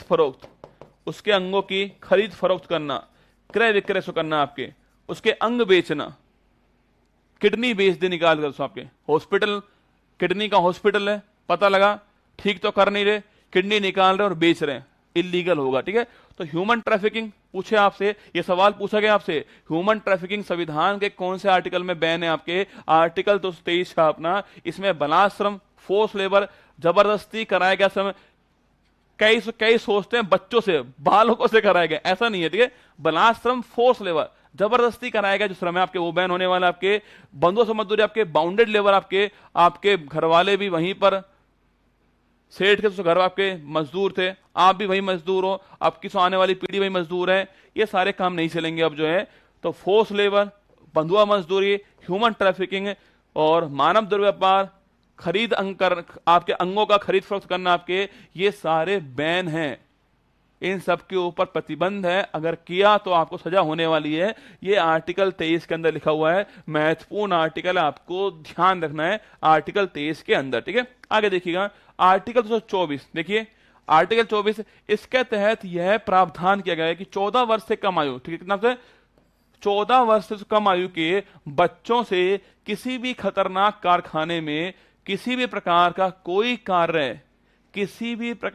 कार्य, अगर दोस्तों एज 14 वर्ष से कम दोस्तों एज है तो किसी भी प्रकार का कार्य जो है वो नहीं करवाएंगे, इसे बोलते हैं बाल श्रम, चाइल्ड लेबर।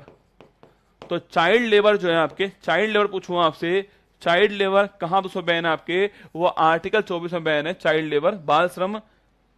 कोई भी खतरनाक जो कारखाना है आपके, कोई भी स्थान है, किसी भी कार्य में नहीं लगाएंगे तो आपके, ये छापना आर्टिकल 24 में लिखा हुआ है, 14 वर्ष से कम आयु का बच्चा होगा उसके लिए जो है आर्टिकल 24 है। ये आपको आर्टिकल 24 में एक तो एज और किसी भी प्रकार का कार्य नहीं करवाएंगे, चाइल्ड लेबर पूछे आपसे, वो आर्टिकल 24 में बैन है, ठीक है। अब देखिए रिलीजियस फ्रीडम तो पूछूं आपसे, धार्मिक स्वतंत्रता पूछे आपसे, आर्टिकल नंबर 25 से जो 28 जो है वो है रिलीजियस फ्रीडम। इसमें दोस्तों आर्टिकल 25 आपके लिए बड़ा महत्वपूर्ण आर्टिकल है, जहां मैं कह रहा हूं ना आपसे महत्वपूर्ण है। आर्टिकल 21 महत्वपूर्ण है, आर्टिकल 20 महत्वपूर्ण है, आर्टिकल 19 के अंदर सब क्लोज तो महत्वपूर्ण आपके, आर्टिकल 23 महत्वपूर्ण है, आर्टिकल 25 जो है ये सब महत्वपूर्ण होने वाला है। मतलब 26 भी पढ़ेंगे हम, 27 पढ़ेंगे, 28 पढ़ेंगे, और 25 आपको ध्यान से सुनना है मेरे बात को।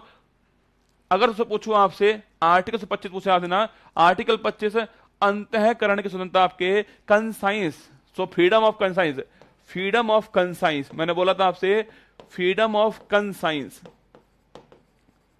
फ्रीडम ऑफ कंसाइंस पूछो आपसे, यह है article number 25 freedom of conscience. आपका अपना निर्णय होगा, राज्य का कोई धर्म नहीं है। अगर तो पूछूं आपसे कि राज्य का कोई धर्म नहीं है, ये संविधान के कौन से आर्टिकल में? आर्टिकल नंबर 25 में। राज्य का अपना कोई धर्म नहीं होगा। हम ना तो आपके हिंदू राष्ट्र हैं, हम ना मुस्लिम, हम ना तो आपके इस्लामिक राष्ट्र हैं, हम कोई भी नहीं है। पाकिस्तान तो पाकिस्तान धार्मिक राज्य है, वो इस्लामिक कंट्री है।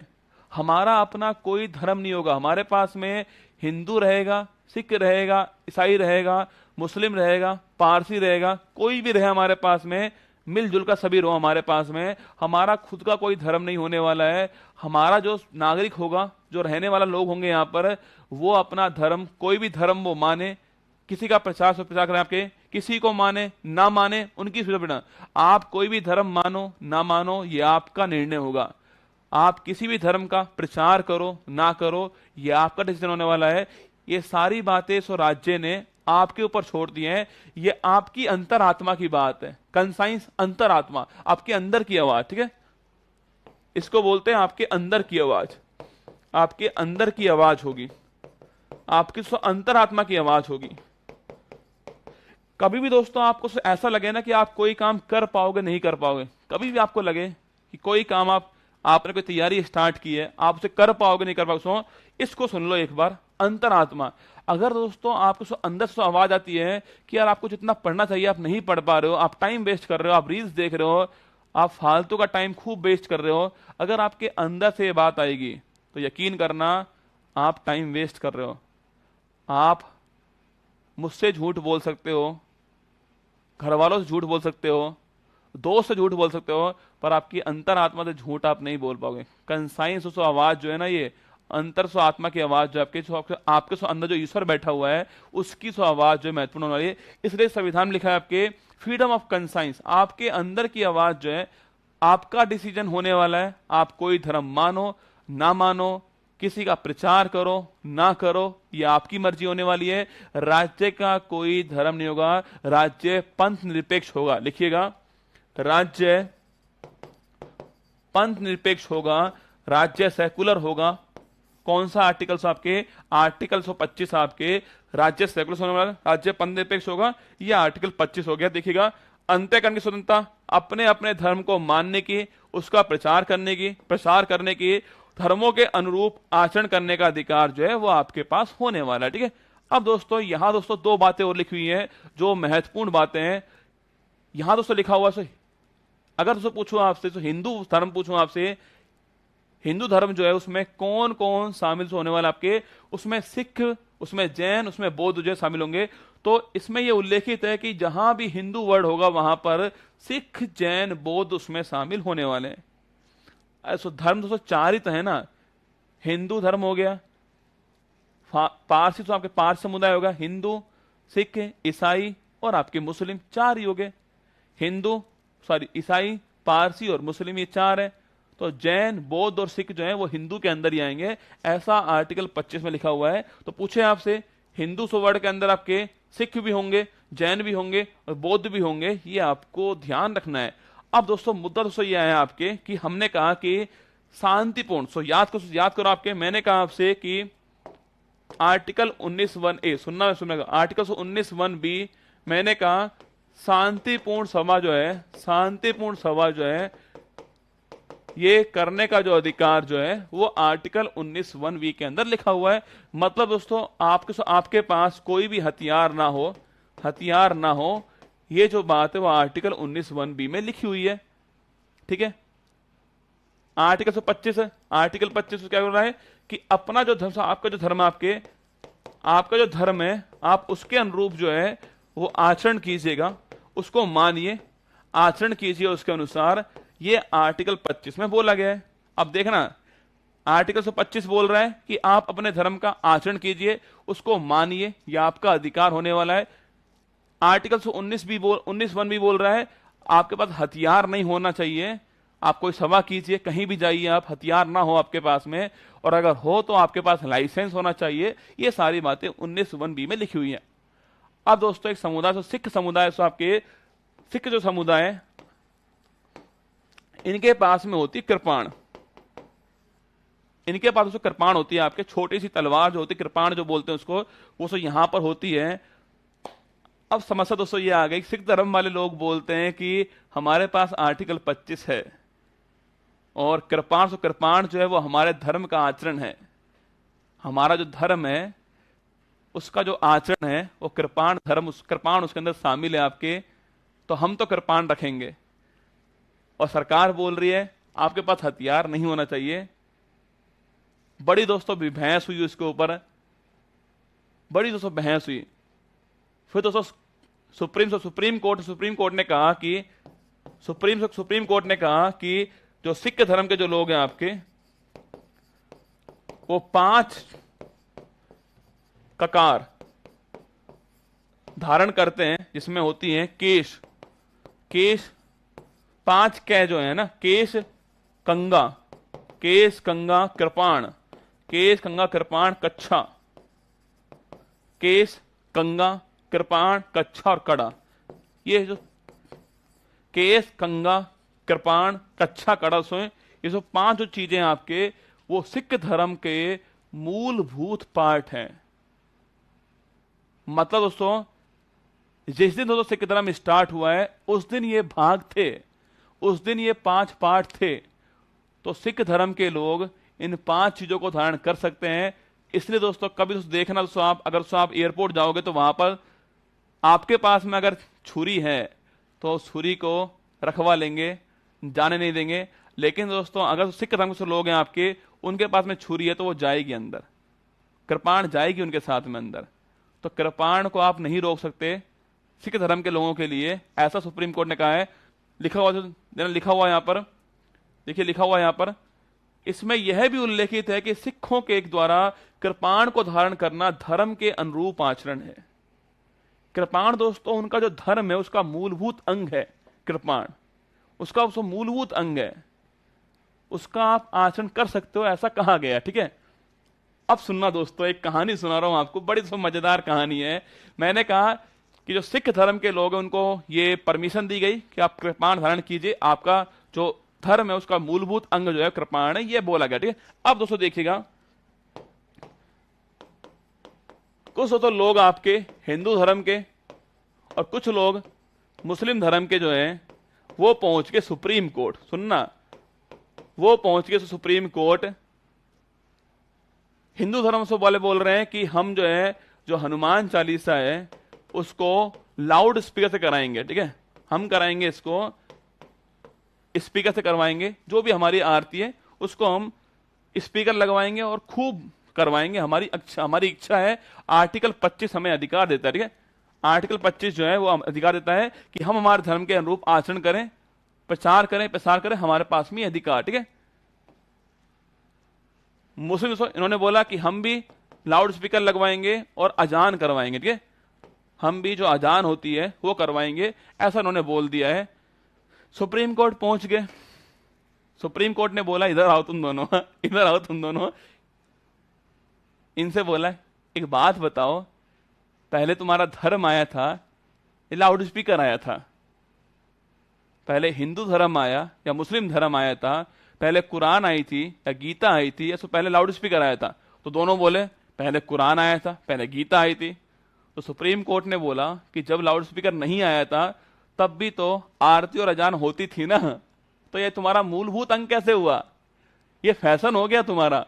इनको बाहर निकाल दिया सुप्रीम कोर्ट ने, बाहर निकलो तुम लोग जो है। तो जो धर्म का जो मूल अंग है आपके, सिख धर्म जब बना तो उनके हाथ में कृपाण थी। केस थे, 5 चीजें आई थी, कृपाण, केस, कंगा, कच्छा, कड़ा, ये 5 चीजें आई थी सिख धर्म के अंदर, तो वो शामिल है धर्म का, वो मूलभूत अंग है।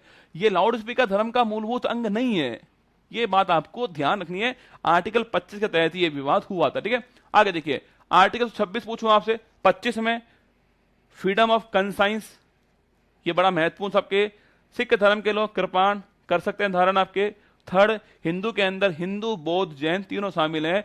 और सो राज्य पूछे तो आपसे राज्य आपके सेकुलर होगा, ये भाग आपके आर्टिकल 25 में लिखा हुआ है, ठीक। आगे देखिए, आर्टिकल 26, आप अपने धर्म की जो संस्थान है उसका मैनेजमेंट कर सकते हो, प्रबंधन कर सकते हो, ये आपके आर्टिकल 26 में लिखा हुआ है, ठीक है। आर्टिकल 27 आपके राज्य किसी भी व्यक्ति को एक धर्म को बढ़ावा देने हेतु कर, टैक्स देने हेतु बाध्य नहीं करेगा।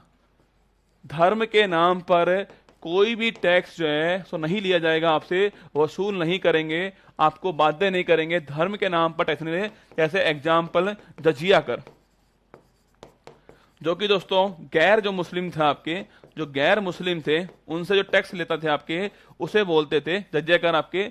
ऐसे टैक्स नहीं लगेंगे आप दोस्तों, आपके धर्म के नाम पर कोई भी टैक्स नहीं ले जाएगा। लेकिन दोस्तों फीस ले सकते हैं, मैंने उस दिन बोला फीस ले सकते हैं, शुल्क ले सकते हैं आपसे, फीस ले सकते हैं, शुल्क ले सकते हैं।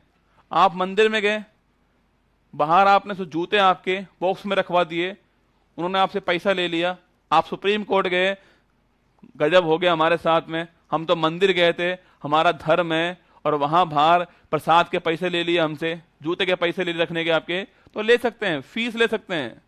फीस लेंगे वो आपसे, आपको सर्विस देंगे तो आपसे फीस लेंगे। फीस किसकी है? फीस सर्विस की तो सो होती है आपके, मैं आपको पढ़ा रहा हूं, सर्विस दे रहा हूं, आपने मुझे फीस दी है, ये तो फीस होती है आपके, आपको फीस देनी पड़ेगी। लेकिन टैक्स नहीं लेंगे आपसे कोई भी, फीस आपसे लेंगे, प्रसाद का फीस लेंगे आपसे, जो भी फीस बनेगी वो फीस आपसे ले सकते हैं मैनेजमेंट वाले लोग जो हैं, लेकिन फीस ले सकते हैं, टैक्स नहीं लेंगे, ये आपको छापना है, ठीक है। कभी कभी सवाल पूछ लेता है क्या नहीं लेंगे, फीस लेंगे, टैक्स नहीं लेंगे, ये आर्टिकल 27 के अंदर लिखा हुआ है, ठीक है। अब देखिए, शिक्षा और संस्कृति का जो अधिकार आपके, एजुकेशन और जो आपके कल्चर है, इसका जो अधिकार है वो आर्टिकल 29-30 में लिखा हुआ है। और सो आपके ये किसके, ये जो माइनॉरिटी है आपके, जो अल्पसंख्यक हैं, उनके लिए जो आर्टिकल लिखना आपसे, माइनॉरिटी, अल्पसंख्यक से पूछूं आपसे, इनके लिए आर्टिकल कौन सा है, वो है आर्टिकल नंबर 29-30। एग्जाम में खूब पूछता है, हम कम पढ़ते हैं, एग्जाम से एग्जाम वाला खूब पूछता है पर हम पढ़ते कम है इसके बारे में। आर्टिकल 29 और 30 के बारे में, शिक्षा और संस्कृति का जो अधिकार पूछूं आपसे, आर्टिकल 29-30 में लिखा हुआ है। देखिए आर्टिकल 29 पूछूं आपसे, देखना आर्टिकल 29 है, सभी माइनॉरिटी, माइनॉरिटी कौन कौन सी है लिखना, मुस्लिम है, मुस्लिम है, जैन है, बौद्ध है, मुस्लिम, जैन, बौद्ध, सिख, सिख है, ईसाई है और पारसी है, 6 समुदाय, ठीक है। सो वर्तमान में भारत के अंदर 6 जो है वो माइनॉरिटी है, जिसकी पॉपुलेशन 50% से कम है, सो माइनॉरिटी है। एक की अधिक है, हिंदुओं की बाकी कम है, तो मुस्लिम, जैन, सिख, बौद्ध, ईसाई, फारसी, ये 6 जो हैं सो माइनॉरिटी होने वाले हैं, ये आपको ध्यान रखना है, ठीक है। मैंने कहा कि आर्टिकल 29 आपके सभी माइनॉरिटीज को अपनी भाषा, ये तीनों वर्ड आपको ध्यान रखने हैं। आपसे पूछेगा आर्टिकल 29 में क्या नहीं लिखा हुआ, भाषा लिखी हुई है, लिपि जो मैं लिख रहा हूं ये लिपि है, भाषा, लिपि और संस्कृति। सवाल फिर कर रहा हूं, बारीक सवाल है, भाषा, लिपि और संस्कृति जो है उसका संरक्षण जो है, इसका जो अधिकार है वो सभी तो सब माइनॉरिटी को दिया गया है, ये आपको छापना है। तो सभी अल्पसंख्यकों को अपनी भाषा, लिपि और संस्कृति को बनाए रखने का अधिकार जो है वो होगा, ये आर्टिकल 29 के अंदर लिखा हुआ है। भाषा, लिपि और संस्कृति, ये तीनों वर्ड आपकी खोपड़ी में सेट कर लेना। भाषा, लिपि और संस्कृति, जो मैं बोल रहा हूं वो भाषा है, जो मैं लिख रहा हूं वो लिपि है, और जो आपको दिख रहा है ये मेरी संस्कृति है। तो मैं अपनी भाषा, मैं अपनी लिपि और मैं अपनी संस्कृति जो है उसको बनाए रखूंगा, पूरी कोशिश करूंगा उसके लिए। ये मेरे पास में अधिकार आर्टिकल 29 से दिया गया है। तो भाषा, लिपि और संस्कृति तीनों वर्ड आपको ध्यान रखना है, ठीक है। आर्टिकल 30, आर्टिकल 30 है ना आपके, सभी माइनॉरिटीज को अपने शिक्षण संस्थान को स्थापना करना, उनकी स्थापना करना और उसका प्रबंधन करने का जो अधिकार है वो आर्टिकल 30 के सभी माइनॉरिटी जो आपके, उनको आपके जो उनके एजुकेशनल जो इंस्टीट्यूट है आपके, इसकी वो स्थापना करें, और इसका प्रशासन जो है संभालें, आपके प्रबंधन करें। ये सारे जो अधिकार है वो आर्टिकल 30 में आपके सभी माइनॉरिटीज को अपने एजुकेशनल जो इंस्टीट्यूट आपके एएमयू अलीगढ़ मुस्लिम यूनिवर्सिटी, एएमयू अलीगढ़ मुस्लिम यूनिवर्सिटी, अधिकांश भाग जो आपके अधिकांश जो आपके वो मुस्लिमों के लिए कोटा, इसके अंदर एएमयू हो गया, जामिया यूनिवर्सिटी हो गया, बहुत सारे एग्जाम्पल आपके सामने, एएमयू हो गया है। तो सभी माइनॉरिटी के पास में अधिकार है कि वो अपने एजुकेशनल जो इंस्टीट्यूट हैं उनकी स्थापना करें और उनका प्रशासन करें, प्रबंधन करें। ये अधिकार जो है वो आर्टिकल 30 जो है वो देता है आपके माइनॉरिटीज को। सवाल से पूछता है आपके कि मदरसों में दी जाने वाली इस्लामिक शिक्षा का जो आधार है वो आर्टिकल 30 है। लिख लो सब, कभी सवाल से पूछे आपसे कि मदरसों में दी जाने वाली, मदरसा मुस्लिमों के लिए, मुस्लिम माइनॉरिटी लिखा हुआ है, माइनॉरिटी अपना एजुकेशनल इंस्टीट्यूट, इसकी स्थापना कैसा है, तो मदरसों में दी जाने वाली इस्लामिक शिक्षा जो है उसका जो आधार है वो आर्टिकल 30 है। ये आपको ध्यान रखना है, महत्वपूर्ण आर्टिकल है। तो पूछो दोस्तों, कभी इसमें पूछ ले आपसे कि मदरसों में जो शिक्षा दी जाती है आपके, उसका आधार कौन सा आर्टिकल है, तो आर्टिकल 30 उसका आधार है, ये आपको ध्यान रखना है। अब दोस्तों आता है आर्टिकल 231, कौन सा दोस्तों, अब आता है आपके आर्टिकल 31। देखिए आर्टिकल 231 पूछूं आपसे, आर्टिकल 31 आपके ये था संपत्ति का अधिकार, ये था संपत्ति का अधिकार। आज थोड़ा लेट तक पढ़ेंगे हम, जो है फंडामेंटल राइट पूरे करने वाले हैं, ठीक है। कल की छुट्टी है आपकी तो आज पूरा कर देंगे इसको। मैंने कहा आपसे संपत्ति का अधिकार पूछूं आपसे, संपत्ति का अधिकार एक फंडामेंटल राइट था संविधान के दौरान आपके, ये आर्टिकल 31 में लिखा हुआ था, ठीक है। राइट टू प्रॉपर्टी जब फंडामेंटल राइट जो आपके मूल संविधान था उसमें लिखा हुआ था आर्टिकल 231 में आपके, और आर्टिकल 19(1)(f) में, आर्टिकल 19(1)(f) में भी यही बात लिखी हुई थी, ये आपको ध्यान रखना है। लेकिन दोस्तों 44वां संविधान संशोधन हुआ है 1978, लागू कब होता है 79, ठीक है। तो 44 अमेंडमेंट होता है, और मैंने पूछा आपसे इसके द्वारा संपत्ति का अधिकार आपके, संपत्ति का जो अधिकार आपके, संपत्ति का जो अधिकार है वो दोस्तों आपके फंडामेंटल राइट जो है वो नहीं रहता आपके, और एक नया आर्टिकल आपके आर्टिकल 300A जो है वो जुड़ गया आपके, और इसमें संपत्ति का जो अधिकार है उसको विधिक अधिकार बनाया गया। संपत्ति का जो अधिकार है उसको लीगल राइट जो है, विधिक जो अधिकार है वो बना दिया गया है, ये आपको ध्यान है। तो विधिक अधिकार जो है बन चुका है, ये आपको छापना है, ठीक है। तो ये है आर्टिकल 31 आपके सामने, संपत्ति का अधिकार था। अब दोस्तों फंडामेंटल राइट नहीं बचा है, 44 अमेंडमेंट आपके आर्टिकल 300 शामिल किया गया, संपत्ति का अधिकार जो है वो लीगल राइट बन चुका है, ये आपको छापना है। तो आर्टिकल 31 और आर्टिकल 19(1)(f) जो है उसके अंदर जो है संपत्ति का अधिकार था पहले, अब नहीं है, अब समाप्त हो चुका है आपके, और आपके फंडामेंटल राइट नहीं रहेगा, आपके लीगल राइट बन गया, ये आपको ध्यान रखना है, ठीक है। अब देखिए आर्टिकल 32, ये सारी बात बोल दी मैंने आपको।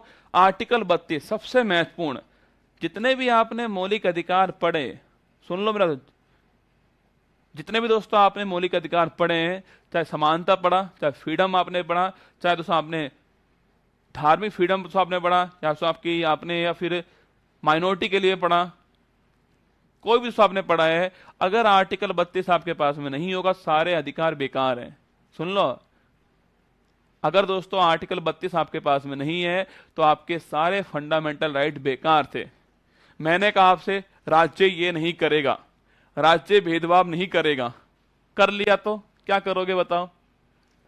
अगर दोस्तों ये आर्टिकल नहीं है, मैंने बोला राज्य ये नहीं करेगा और कर लिया तो राज्य आपके साथ में भेदभाव नहीं करेगा, कर लिया तो राज्य आपको पब्लिक एम्प्लॉयमेंट में समान अवसर देगा, नहीं दिए तो राज्य छुआछूत नहीं करेगा, कर दी तो छुआछूत। राज्य उपाधि का अंत करेगा, नहीं किए तो राज्य आपको घूमने की फ्रीडम देगा, नहीं दी तो आपको, नहीं करा तो बताओ। अगर दोस्तों स्टेट ने नहीं किया तो क्या करोगे आपके, तो आपके पास में अधिकार है आर्टिकल 32 के पास में, अगर आपके फंडामेंटल राइट का उल्लंघन दोस्तों होता है, आपके अगर आपके मौलिक अधिकार का उल्लंघन होता है तो आपके पास में अधिकार है कि आप जाइए कोर्ट के अंदर से, और सुप्रीम कोर्ट आपके आर्टिकल 132 आपको गारंटी देगा। गारंटी, गारंटी वर्ड लिखा आपको गारंटी देगा कि आपके फंडामेंटल राइट जो है वो वापस प्रभावी हो, वापस लागू हो। ये गारंटी सुप्रीम कोर्ट आर्टिकल 132 देने वाला है। और दोस्तों इसके तहत आपके सुप्रीम कोर्ट आपके 5 रिट जारी करने वाला है। तो ये रिट जो है आपके, जो 5 रिट हैं वो आर्टिकल 32 में लिखी हुई है। संवैधानिक उपचारों का अधिकार, constitutional remedies, right to constitutional remedies, बड़ा ही महत्वपूर्ण आर्टिकल आपके, राइट टू कॉन्स्टिट्यूशनल रेमेडीज, संवैधानिक उपचारों का जो अधिकार है वो आर्टिकल 32 में बोला गया। ठीक है, अगर आपके मौलिक अधिकार का उल्लंघन होता है तो आप आर्टिकल 32 से सुप्रीम कोर्ट जाइए। सुप्रीम कोर्ट आपके मौलिक अधिकार को वापस दिलवाने की आपको गारंटी देने वाला है। गारंटी वर्ड सुन रहे हो समय को, सुप्रीम कोर्ट आपको गारंटी देगा कि आपके फंडामेंटल राइट आपको वापस मिले सो।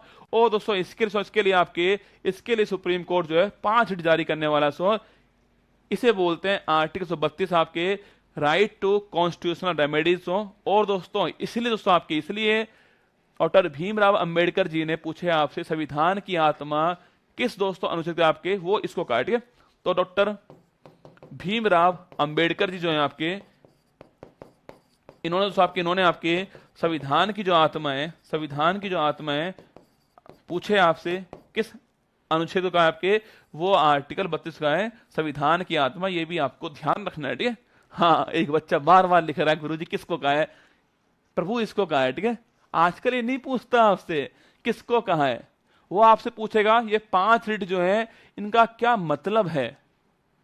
ये 5 रिट जारी करेगा वो कौन कौन से रिट है पहली बात तो, और सो मतलब क्या है उसका, ये आपसे पूछने वाला है। ठीक है, देखिएगा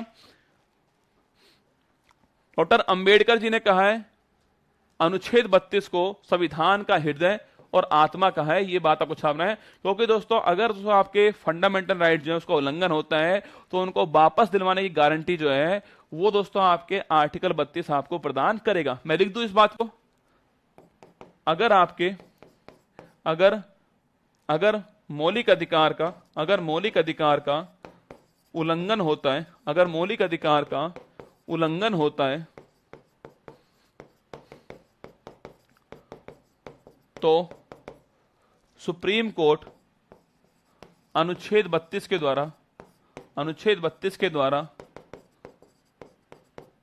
मौलिक अधिकारों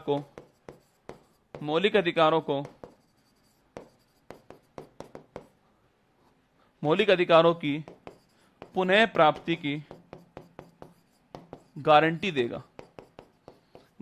देता है। अगर आपके फंडामेंटल राइट जो है उनका उल्लंघन होता है तो सुप्रीम कोर्ट आपको गारंटी देता है कि आपको वो फंडामेंटल राइट दिलवाएगा।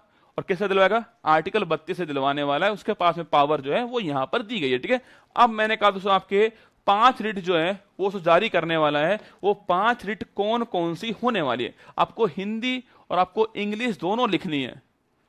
परीक्षा वाला आपसे हिंदी वाला इंग्लिश वाला जो है ना उसी को लिख देगा आपके सामने, तो आपको हिंदी इंग्लिश दोनों आपके देना। 5 रिट जो है आपके 5 रिट आपके जारी करने वाला है सुप्रीम कोर्ट। वो 5 कौन कौन सी है, एक तो है बंदी प्रत्यक्षीकरण, इसको बोलते हैं हैबियस कॉर्पस, इसे बोलते हैं हैबियस कॉर्पस। तो एक तो कौन सी है, बंदी प्रत्यक्षीकरण, हैबियस कॉर्पस, नाम में ही इसका अर्थ लिखा हुआ है। ठीक है, सेकंड परमादेश मैंडमस, ठीक है, परमादेश मैंडमस। थर्ड दोस्तों ने आपके थर्ड लिखना अधिकार प्रक्षा, क्यों वारंटो, क्यों वारंटो, अधिकार परीक्षा। फोर्थ लिखना प्रतिषेध, प्रोहिबिशन, प्रोहिबिशन, प्रतिषेध, प्रोहिबिशन। फिफ्थ लिखना उत्प्रेषण,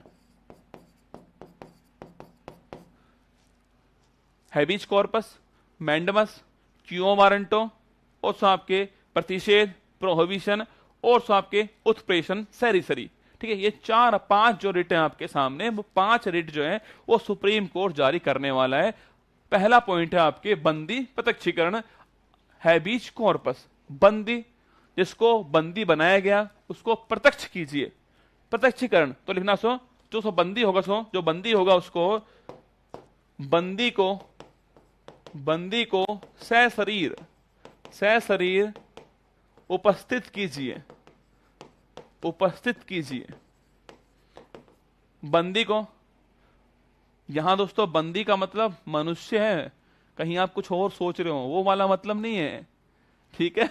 कहीं आप सोच रहे हो आपकी बंदी ना, बंदी मतलब जो इसको बंदी बनाया गया है, जो पीड़ित है, जो पीड़ित, पीड़ित लिख लो ना, तो पीड़ित को सशरीर जो है उपस्थित करना जो है वो दोस्तों आपके आर्टिकल 32 जो है उसकी पहली जो आपके रिट है वो है पीड़ित को, जो बंदी है उसको सशरीर आपको उपस्थित करना है कोर्ट के अंदर। यह है दोस्तों आपके पहला पॉइंट। सुनिएगा, मान लो आपका दोस्त है, पुलिस उसको उठा के ले गई। मान लो आपका दोस्त था, पुलिस उसको उठाकर ले गई, आपको बताया नहीं, ना उसको वकील दिया, ना उसको कुछ किया आपके। अब आप ढूंढ रहे हो कहां गया आपका दोस्त। 24 घंटे हो चुके हैं, ना तो आपके दोस्त को पुलिस ने कोर्ट में प्रस्तुत किया है, जो भी मजिस्ट्रेट सामने। तो आप जाओ सुप्रीम कोर्ट में, आप बोलिएगा कि आपका दोस्त जो है वो गायब हो चुका है।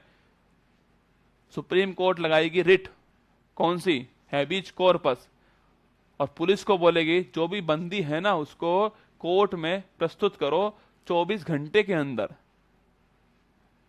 और करना पड़ेगा उसको। यह है रिट आपके। अब आप पूछोगे सर ये जो रिट होगी उसको कहने के लिए कौन जाएगा, क्या पीड़ित खुद जाएगा? पीड़ित दोस्तों है ही नहीं, गायब है, कोई भी जाए, इसमें पावर दोस्तों दी गई है आपके, कोई भी जाए, उस पीड़ित का दोस्त जाए, घर वाले जाए उसके, कोई भी जाए, या तो कोई भी ना जाए, कोर्ट स्वतः ही संज्ञान ले लेगी। कोर्ट को तो पता लगा कि आपका दोस्त गायब हो गया है, पेश नहीं हुआ कहीं पर भी, तो कोर्ट खुद बोलेगी लाओ उसको। तो अगर दोस्तों किसी को बंदी से बनाया गया आपके, तो सशरीर उसको कोर्ट में प्रस्तुत करो 24 घंटे के अंदर, वो है आपके हैबिस कॉर्पस। ये ऑप्शन, ये होगी पहली रिट आपके। बंदी प्रत्यक्षीकरण, पीड़ित या बंदी को सशरीर आपको उपस्थित करना है, ये है आपके पहला पॉइंट, बंदी प्रत्यक्षीकरण। ठीक है, अब आप पूछोगे सर मान लो तमिलनाडु में जो है कोई आपके से गिरफ्तार हुआ, तमिलनाडु से आपके तमिलनाडु में किसी को बंदी बनाया, सुप्रीम कोर्ट दिल्ली के अंदर है, कैसे जाएगा?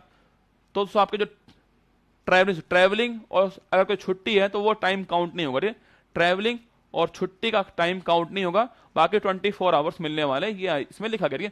परमादेश, मैंडमस, हम तुम्हें परम आदेश देते हैं। ठीक है, हम तुम्हें परम आदेश देते हैं। परम मतलब सर्वोच्च, परम मतलब अंतिम, सर्वोच्च है। हम तुम्हें परम आदेश देते हैं। मान लो दोस्तों आपके गांव में पटवारी है और वो काम कर ही नहीं रहा, अपना जो काम दिया गया उसको कोई काम नहीं कर रहा वो, तो आप जाओ सुप्रीम कोर्ट में, आप बोलो कोर्ट में कहेंगे कि ये हमारे फलाना गांव में ये पटवारी है, काम नहीं कर रहा है। सुप्रीम कोर्ट रिट जारी करेगा परमादेश, बोलेगा हम तुम्हें परम आदेश देते हैं, करो वो काम जा करके, आपका जो काम है वो कीजिए, हम तुम्हें आदेश देते हैं, परम आदेश, सर्वोच्च आदेश देते हैं, परमादेश। सेकंड है, ठीक है। थर्ड है अधिकार पक्षता, ये खतरनाक है आपके। थर्ड है अधिकार पक्षता, तुम्हें क्या हक था, तुम्हें क्या हक था, ये इसका मतलब है तुम्हें क्या हक था। अब सोचिए आपके गांव में पटवारी है, यहां तो वो काम ही नहीं कर रहा है, तो जारी कर दी परमादेश। मान लो दोस्तों वो बहुत ही काम कर रहा है, पटवारी है और वो टोल टैक्स वसूल रहा है आपसे, माल से पटवारी है, वो टोल टैक्स वसूल रहा है। या दोस्तों पटवारी बन गया वो फर्जीवाड़े से बन गया है, सुन लो, फर्जीवाड़े से पटवारी बन गया है वो, या वो टोल टैक्स वसूल रहा है, उसका काम ही नहीं है वो, उसका वो काम ही नहीं है, वो उसके अधिकार से बाहर का काम है, वो वही कर रहा है काम। तो आप जाओ सुप्रीम कोर्ट में, सुप्रीम कोर्ट क्यों वारंट जारी करेगा आपके और पूछेगा तुम्हें क्या हक था, तुम्हें किसने ये अधिकार दिया, तुम किस हक से इस जॉब के ऊपर हो, फर्जीवाड़ा तो नहीं है, तो तुम्हें क्या हक है, तुम्हें प्रूफ करना पड़ेगा सामने वाले को, तुम्हें क्या हक है, ये अधिकार तुम्हें किसने दिया आपके, ये बात समझना, ये बात आपके सीधे अधिकार परीक्षा। तो पहला है उपस्थित करो, थर्ड है परम आदेश देते हैं, सेकंड है परम आदेश देते हैं, थर्ड है आपके काम ज्यादा ही कर रहा है, तो तुम्हें क्या हक था, फर्जीवाड़े से नौकरी लग गई है आपके, तुम्हें क्या अधिकार है, तुम किस अधिकार से इस पद के ऊपर हो। ये 3 पॉइंट हो गए। फोर्थ है आपके प्रतिषेध और उत्प्रेषण। देखिएगा फोर्थ है प्रतिषेध उत्प्रेषण, ये समझने वाली चीज है। आज तक आपको समझ आया नहीं आया मुझे नहीं पता, आज के बाद आप नहीं भूलोगे, ठीक है। देखिए प्रतिषेध उत्प्रेषण, ये 2 आपके रिट हो रहे, ठीक है। प्रतिषेध उत्प्रेषण, पहली जो 3 थी आपके, वो तो सुप्रीम कोर्ट किसी के लिए जारी कर सकता है, आपके जो भी चाहे, जो भी पीड़ित हो उसके तरफ से किसी के लिए जारी कर देगा, ठीक है। उत्प्रेषण और प्रतिषेध आपके, ये जो आपके अधीनस्थ जो न्यायालय है उनके लिए, ठीक है, जो अधीनस्थ न्यायालय होंगे आपके उनके लिए जारी होने वाला आपके कौन सा, आपके प्रतिषेध उत्प्रेषण जारी होगा। प्रतिषेध इंग्लिश में बोलेंगे इसको प्रोहिबिशन, इसको बोलते हैं प्रोहिबिशन, ठीक है, इसको बोलेंगे प्रोहिबिशन प्रतिषेध, ठीक है। इसको बोलते हैं शरीसरी, ठीक है, इसको बोलते हैं प्रोहिबिशन, इसको बोलते हैं सैरियोसरी, ओवर लगा लेना, ठीक है, सैरियोसरी, सुनना मेरी बात को, प्रोहिबिशन और सैरिसरी। अब आप जब भी कभी बोलो इसको सैरिसरी को, तो बोलना धत तेरी की, सैरिसरी धत तेरी की, क्या बोलोगे, सैरिसरी धत तेरी की, धत तेरी की, क्या बोलोगे, सैरिसरी धत तेरी की, सैरिसरी धत तेरी की। कभी भी तो आप बोलो इसको तो बोलना आपके सैरियोरी धत तेरी की, क्या बोलोगे, सैरियोरी, ठीक कर लो इसको,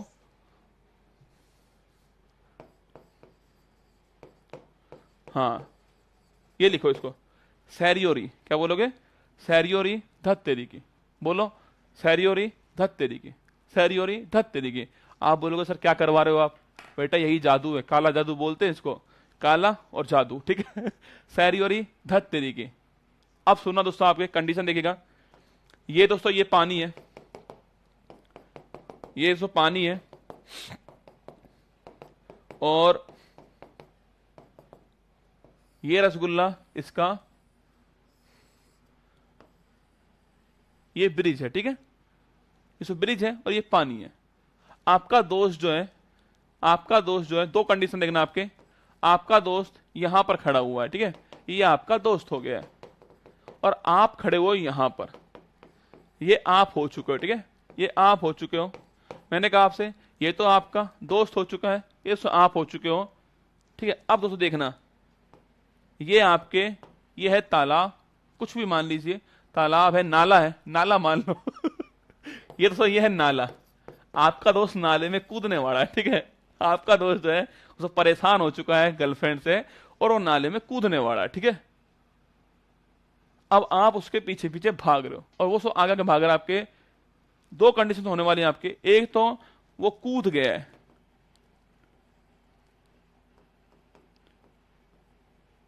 उल्टा हो जाएगा ना, एक तो वो कूद गया है, कूद गया, पहली कंडीशन वो कूद गया है। सेकंड दोस्तों आपके वो कूदने वाला है, सेकंड वो कूदने वाला है, ध्यान से देखना, आपका दोस्त है नाले में कूद रहा है, पहली कंडीशन वो कूद गया है, पहली कंडीशन कूद गया है, और सेकंड कूदने वाला है, कूदने वाला है, दो कंडीशन आपके सामने, पहली आपके कूद गया, सेकंड है कूदने वाला है। अब दोस्तों आप किसमें बोलोगे रुको, आप किसमें बोलोगे रुको, और आप किसमें बोलोगे धत तेरी की। अरे इसमें बोलोगे ना कूद गया है धत तेरी की, क्या करें आप, धत तेरी की कूद गया है, तो दोस्तों आप बोलोगे यहां पर, यहां बोलोगे आप धत तेरी की, क्या बोलोगे, धत तेरी की, कूद गया। अब तो आप भाग रहे हो उसके पीछे पीछे, वो कूद चुका है, धत तेरी की कूद गया, लेकिन उसको कूदने वाला है, आप बोलोगे रुको, क्या बोलोगे, रुको। अरे यही बोलोगे ना, कूद गया है धत तेरी की, कूद गया, अब तो क्या करें कूदा नहीं है, कूदने वाला है, आप बोलोगे रुको, रुक जाओ। तो मैंने कहा आपसे धत तेरी की सैरियोरी, धत तेरी की ये हो गया है उत्प्रेषण, और रुको ये हो गया प्रोहिबिशन, प्रतिषेध, रोक लिया उसको, प्रोहिबिशन, और ये हो गया है सैरिसरी। आप बोलोगे सर इसका क्या मतलब हुआ है। अगर दोस्तों अधीनस्थ न्यायालय ने डिसीजन दे दिया है, अधीनस्थ न्यायालय ने आपके डिसीजन दे दिया है, जो लोअर कोर्ट है सो आपके वो डिसीजन दे चुकी है, वो अपने क्षेत्र अधिकार का उल्लंघन कर चुकी है, तो जारी कौन सी होगी, तो जारी होगी उत्प्रेषण। लेकिन दोस्तों अभी डिसीजन नहीं दिया है, डिसीजन देने वाली है, तो कौन सा होगा, प्रतिषेध। दो रिट है ये, एक जारी होगी क्षेत्र अधिकार का उल्लंघन कर चुके हैं तो ये वाली, और नहीं किया है करने वाले तो वो वाली होगी। समझ में आया आपको ये बात। बड़ा दोस्तों इसमें कंफ्यूजन रहता है लोगों को, कौन सा प्रतिषेध होगा, किसमें उत्प्रेषण होगा, ये बात आपको आज से ध्यान रखनी है। मजा आया तो एक बार दिल भेज दो कमेंट बॉक्स के अंदर, इसको बनाना है आपको ना, मैं लिख रहा हूं दोस्तों यहां पर, प्रतिषेध अधीनस्थ न्यायालय, अधीनस्थ न्यायालय क्षेत्र अधिकार का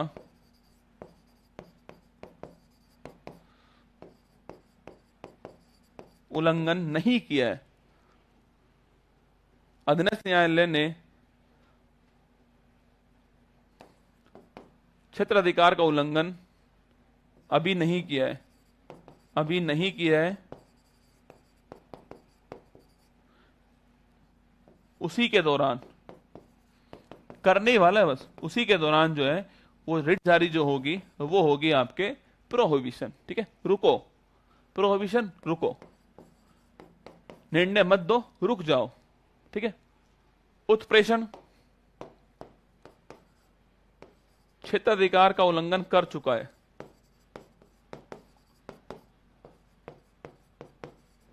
उल्लंघन कर चुका है, तो जारी होगी कौन सी, आपके धत तेरी की उत्प्रेषण। समझ आई आपको मेरी बात, जो मैं कह रहा हूं समझ आई, खोपड़ी में बैठी आपके बात। मैंने कहा आपसे कभी समझ नहीं आती लोगों को, पल्ले नहीं पड़ती, उनका होता क्या है यार, ये पल्ले नहीं पड़ता भाई साहब ये बात। आपको मजाक लग सकती है पर कभी आप देख लेना, आज से पहले आपको ये बात क्लियर थी क्या, क्लियर भी थी तो आप क्या याद कर पाए उसको, आज तक नहीं कर पाए होंगे यार याद। मैं जानता हूं हमारे साथ भी ऐसा ही होता है, अगर कूद गया है तो ये वाला, कूद ही गया है क्या करें, दे चुका डिसीजन तो ये वाला, अगर कूदा नहीं है कूदने वाला है तो ये वाला। तो जब भी आप बोलोगे उत्प्रेषण सैरिसरी, जब भी आप बोलोगे तो बोलोगे धत तेरी की कूद गया है। तो ये बात आपको, हाँ केवल 2 मिनट और रुक जाओ, केवल 2 मिनट है ना, केवल 2 मिनट और रुक जाइएगा। तो ये है आर्टिकल 32 आपके सामने, 5 रिट जो है वो जारी करता है आपके आर्टिकल 32। मैंने कहा आपसे हैबियस कॉर्पस, परमादेश, अधिकार प्रतिष्ठा, प्रतिषेध, उत्प्रेषण जारी करता है, 5 आपके सामने ये है। ठीक है, 5 है। और आर्टिकल 226 में पढ़ाऊंगा तो आपके वहां पर जो हाई कोर्ट उसके पास 6 होंगी, एक इंजेक्शन फालतू उसके पास में होने वाली है, अंतरिम राहत भी उसके पास में होने वाली है, इस आपके 226 के अंदर हाई कोर्ट के पास में होगी, वहां पर आपको लिखा दूंगा। ठीक है, अब देखिए, अब 3 आर्टिकल और लिख लो, उसमें क्या लिखा हुआ है वो लिख लो। ठीक है, केवल है ना, केवल 5 मिनट और दो मुझे, हर चीज समझानी पड़ती, याद करवानी पड़ती है, इसमें थोड़ा टाइम लगता है ना, प्लीज केवल 10 मिनट और दे दीजिए। यकीन मानना कि 10 मिनट के बाद में फंडामेंटल राइट का सवाल अगर आया तो आप कर पाओगे, ये गारंटी है मेरी, ठीक है। देखना आर्टिकल 33, आर्टिकल 33, आर्टिकल 34 और आर्टिकल 35, भाग 3 35 तक ही है। मैंने कहा 33, 34, 34, 35 तीन आर्टिकल आप समझ गए। आर्टिकल 33 लिखना आपके सैन्य बल, आर्मी, एयरफोर्स, नेवी, सैन्य बल, आपके रो, सीबीआई, इंटेलिजेंस ब्यूरो, आईबी, कुछ भी हो, सैन्य बल हो, रो है, सीबीआई है, आईबी है, सूचना वाले आपके जो भी हैं आपके, इन सब के फंडामेंटल जो राइट होंगे उन्हें सीमित करने का जो अधिकार है आपके, वो किसके पास हो? ये सो अधिकार आपके पास में पार्लियामेंट के पास में होगा, वो चाहे तो सीमित कर सकती है। ये अधिकार जो है वो पार्लियामेंट के पास में आर्टिकल 33 में ये आपको छापना है। सैन्य बल जो आपके हमारे फोर्सेज हैं, आपके रो है, सीबीआई है, आईबी है, इनके जो अधिकार है सीमित कर सकती है फंडामेंटल राइट को, कौन? संसद। ये आपके आर्टिकल 33 में लिखा हुआ है, ठीक है। आर्टिकल 34, आर्टिकल 34 में मार्शल लॉ लगा हुआ है, मार्शल लॉ सैन्य कानून लगा हुआ है आपके, तो इसके दौरान व्यक्तियों के अधिकारों को सीमित कर सकते हैं, अधिकारों को सीमित कर सकते हैं। और ये पावर किसके पास में? ये पावर भी पार्लियामेंट के पास में, ये भी आपको ध्यान रखना है। इस पावर आपके पार्लियामेंट के पास में, ये भी आपको छापना है। मार्शल लॉ लगा हुआ है आपके, सैन्य कानून लगा हुआ है। आप बोलोगे हमको तो घूमने जाना है झील के अंदर, तो भाई थप्पड़ मार सकता है आपके सैन्य कानून वाले, बोलेंगे घर से बाहर मत निकलना, कोविड-19 लगा हुआ है। बोल के देखो ना आप कि गुरुजी बाहर जाना है, बेटा वो बाहर बैठा हुआ है, वो राम प्रसाद लेके नहीं बाहर बैठा हुआ है प्रसाद देने के लिए आपको, धमाधम देगा आपके कोविड-19 में, क्योंकि पावर है उनके पास में। आप बोलोगे नहीं हम तो घूमने जाएंगे भाई, हमारे पास में आर्टिकल 19 है, उसके पास में डंडा है भाई साहब, दबा दबा के मारेगा आपको, ठीक है। तो आर्टिकल 34 में लिखा हुआ है, मार्शल लॉ लगा हुआ है आपके, तो आप जो अधिकार है सीमित कर सकते हैं, पावर पार्लियामेंट के पास में, ठीक है। आर्टिकल 35 मौलिक अधिकार में, मौलिक जो अधिकार है इसमें संशोधन करना है। इसकी जो अंतिम पावर है वो संसद के पास में। भाग 1, मैंने कहा भाग 201 आपके पावर पार्लियामेंट के पास में, आर्टिकल 2, आर्टिकल 3। भाग 2 सिटीजनशिप, आर्टिकल 11 पावर पार्लियामेंट के पास में। भाग 3 अंतिम आर्टिकल 35 पावर पार्लियामेंट के पास में। ये तीन आपके आर्टिकल हैं, 33, 34 और 35। अब दो क्वेश्चन लिख लीजिए, परीक्षा में पूछे गए सवाल है इसलिए लिखवा रहा हूं आपको, लिखिए मेरे साथ में। एक बार तो सवाल पूछा गया आपके कि स्वर्णिम त्रिभुज में, सवाल पूछा गया कि स्वर्णिम त्रिभुज में कौन से आर्टिकल शामिल है, कौन सा आर्टिकल शामिल नहीं है, कौन सा अनुच्छेद शामिल नहीं है।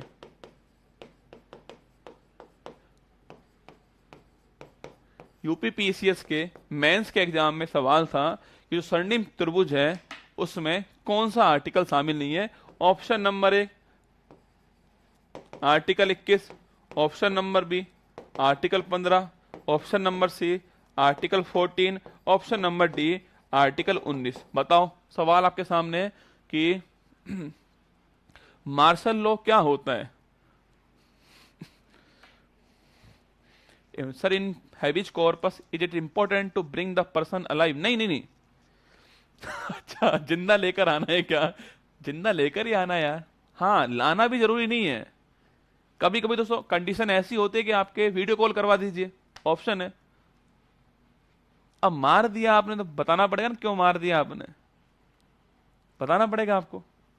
तो सवाल आपके सामने यह है कि स्वर्णिम त्रिभुज में कौन सा अनुच्छेद शामिल नहीं है, सवाल पूछा गया है, मैं इसलिए पूछ रहा हूं आपसे, बताओ कौन सा शामिल नहीं है। 21, 15, 14, 19। देखो आपने खूब पढ़ा, आपने खूब पढ़ा, ये सवाल आपने पढ़ा ही नहीं, क्या करोगे बेटा पढ़ के नहीं? भाई सवाल परीक्षा में जो आएगा वो ठीक होना चाहिए ना। अब दोस्त कूदा नहीं कूदा क्या करें उसका, वो नाले में कूदे उसकी मर्जी, ना कूदे उसकी मर्जी, हमारा सवाल ठीक हो। बताओ इसका आंसर क्या होगा, रिफ्रेश करो फटाक से।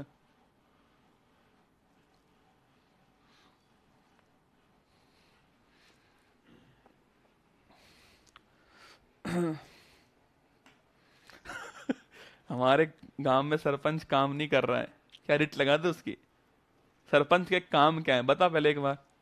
देखो सुन लो, पूछे आपसे कि स्वर्णिम जो त्रिभुज है, पूछूं आपसे इसमें कौन कौन से आर्टिकल जो हैं वो शामिल हैं। देखिएगा ये स्वर्णिम त्रिभुज हो गया आपके सामने,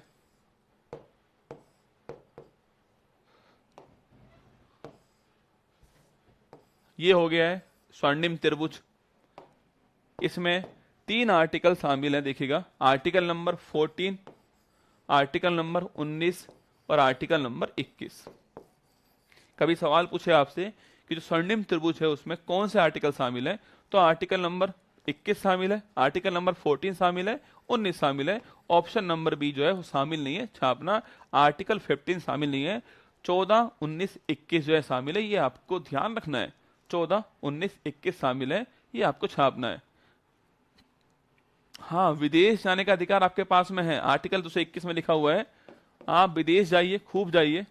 सो मेनका गांधी केस हुआ था, उसमें बोला था अधिकार आपके पास में है, बिल्कुल विदेश जाओ, खूब घूमने जाओ, अधिकार है। ठीक है, एक लास्ट सवाल और लिख लो, एक लास्ट सवाल और आपके सामने है, बाकी फिर हम छुट्टी कर देंगे आपकी। जो है लास्ट सवाल आपके सामने जो आ रहा है वो ये है, लास्ट सवाल से पूछूंगा आपसे, देखना आपके कि नोट लिख लो, क्या किसी व्यक्ति को जीने के अधिकार में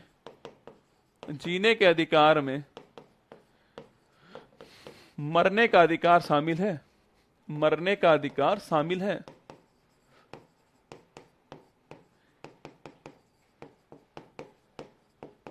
सवाल है, बताओ क्या व्यक्ति को जीने के अधिकार में, मैंने कहा आपसे आर्टिकल 221 में लिखा हुआ है राइट टू लाइफ, जीने का अधिकार आपके पास में आर्टिकल 21 में लिखा हुआ है। मैंने सवाल पूछा है क्या व्यक्ति को जीने के अधिकार में मरने का अधिकार शामिल है। क्या बात, बड़ी अच्छी बात है, बस थोड़ा और धैर्य रखो ना, थोड़ा और धैर्य रखो, काम हो जाएगा। ठीक है, सुनिए, मैंने पूछा आपसे क्या व्यक्ति को जीने के अधिकार में मरने का अधिकार शामिल है। ऑप्शन 1 यस है, ऑप्शन बी नो नहीं है, ऑप्शन 1 यस है, ऑप्शन बी नो नहीं है।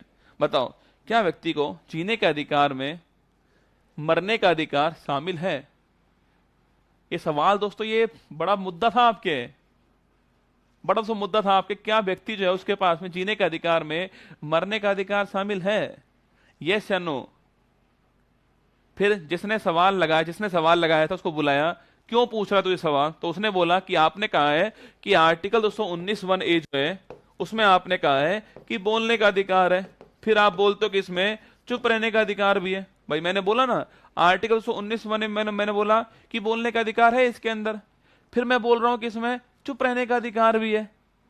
तो जिसने सवाल लगाया उसने बोला कि मेरे पास में जीने का अधिकार है तो मरने का अधिकार भी होना चाहिए मेरे पास में। सुप्रीम कोर्ट ने कहा तू इधर आ, पहले तो मारा उसके कान के नीचे तमाचा, तू इधर आ पहले तो। अगर तू आज नहीं बोलता है, मान लो तू आज नहीं बोलता, मना कर देता है मेरे पास में चुप रहने का अधिकार, बोलूंगा नहीं, कल बोल लेगा। भाई आज नहीं बोल रहा है कल बोल सकता है, ये आपके पास में पावर है, आज नहीं बोलू कल बोल लू।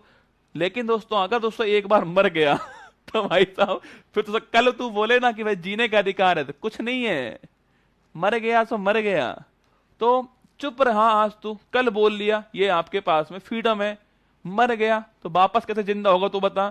तो सुप्रीम कोर्ट ने आपके सुप्रीम कोर्ट ने आपके केस था, ये लिख लीजिए केस ज्ञानकौर बनाम पंजाब केस, पंजाब वाद 1996। सर्वोच्च न्यायालय ने कहा है कि जीने के अधिकार में मरने का अधिकार शामिल नहीं है।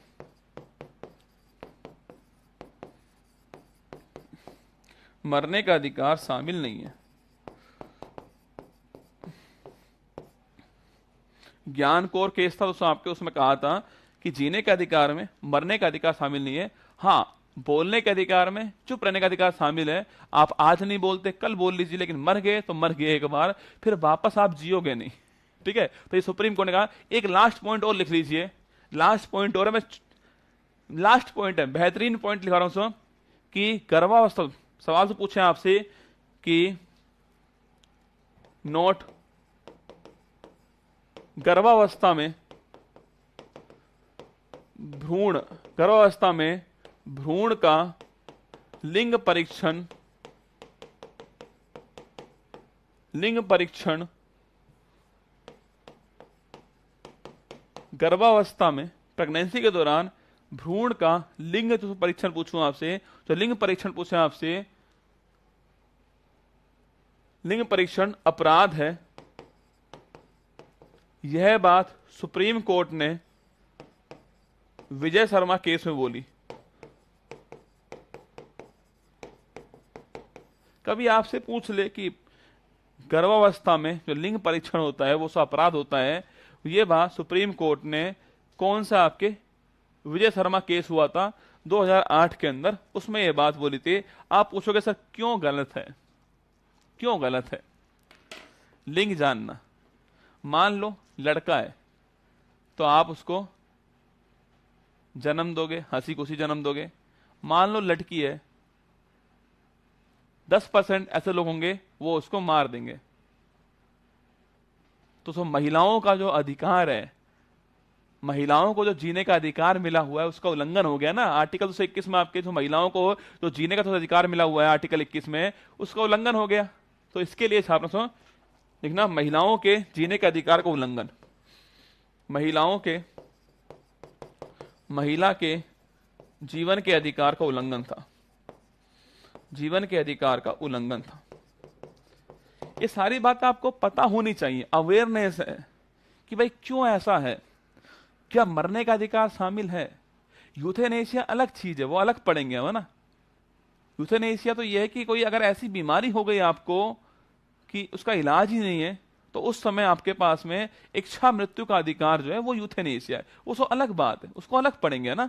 मैंने कहा ये 3 पॉइंट मैंने लिखा है आपको, तीनों पॉइंट अधिकांश जगह नहीं मिलेंगे आपको, फिर भी आप लिख लीजिए, मैंने लिखवा दिए आपको तीनों पॉइंट कि स्वर्णिम चतुर्भुज में कौन से 14, 19, 21 3 आर्टिकल। ठीक है, इसके अलावा क्या व्यक्ति को जीने के अधिकार में मरने का अधिकार शामिल है? नहीं है, ज्ञान कोर केस था। ठीक है, इसके अलावा गर्भावस्था में जो भ्रूण का लिंग परीक्षण होता है उसका क्यों अपराध है, वो सुप्रीम कोर्ट ने 8 के अंदर विजय शर्मा केस में बोला था कि महिलाओं के जीवन के अधिकार का उल्लंघन होता है इससे, इसलिए ये है। ठीक है, ध्यान रखिएगा अपना। अब मुलाकात आपसे होने वाली है मेरी जो है वो होगी, पढ़ा के छोड़ूंगा, चिंता ना करो, पढ़ा के छोड़ूंगा ना।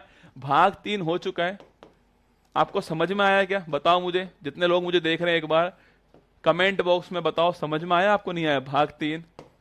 कुछ सवाल, कुछ डाउट क्लियर हुए आपके, कुछ कंसेप्ट क्लियर हुए आपके? बताना मुझे जो लाइव देख रहे हैं। देखो मैंने भी सुबह क्लास ली है, मैं भी क्लास ले रहा हूं आपकी, मैं 8 बजे भी क्लास लूंगा। आज शाम को 8 बजे अगर आपका आरएस का एग्जाम है, तैयार रहना। आज शाम को 8 बजे क्या रणनीति होनी चाहिए अंतिम माह के अंदर वो बताऊंगा आपको।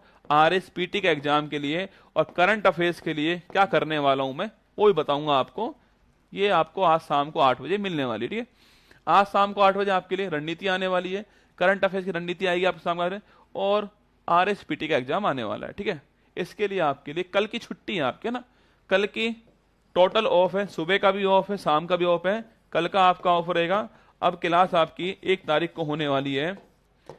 1 महीना हो गया हमारे बैच को, है ना, मतलब 1 महीना हो चुका है, 1 महीना हो चुका है हमारे बैच को। तो कल आपकी क्लास, सॉरी क्लास आपकी अगली 1 सितंबर को होने वाली है, जिसमें हम डीपीएसपी और फंडामेंटल ड्यूटी जो है इनको पढ़ने वाले हैं।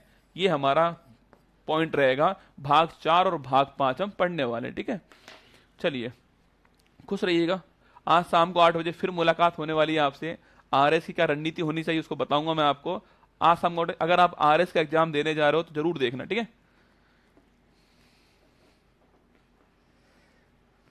चलिए ध्यान रखिएगा अपना, एक बार फिर पढ़ लीजिए सारी बातों को।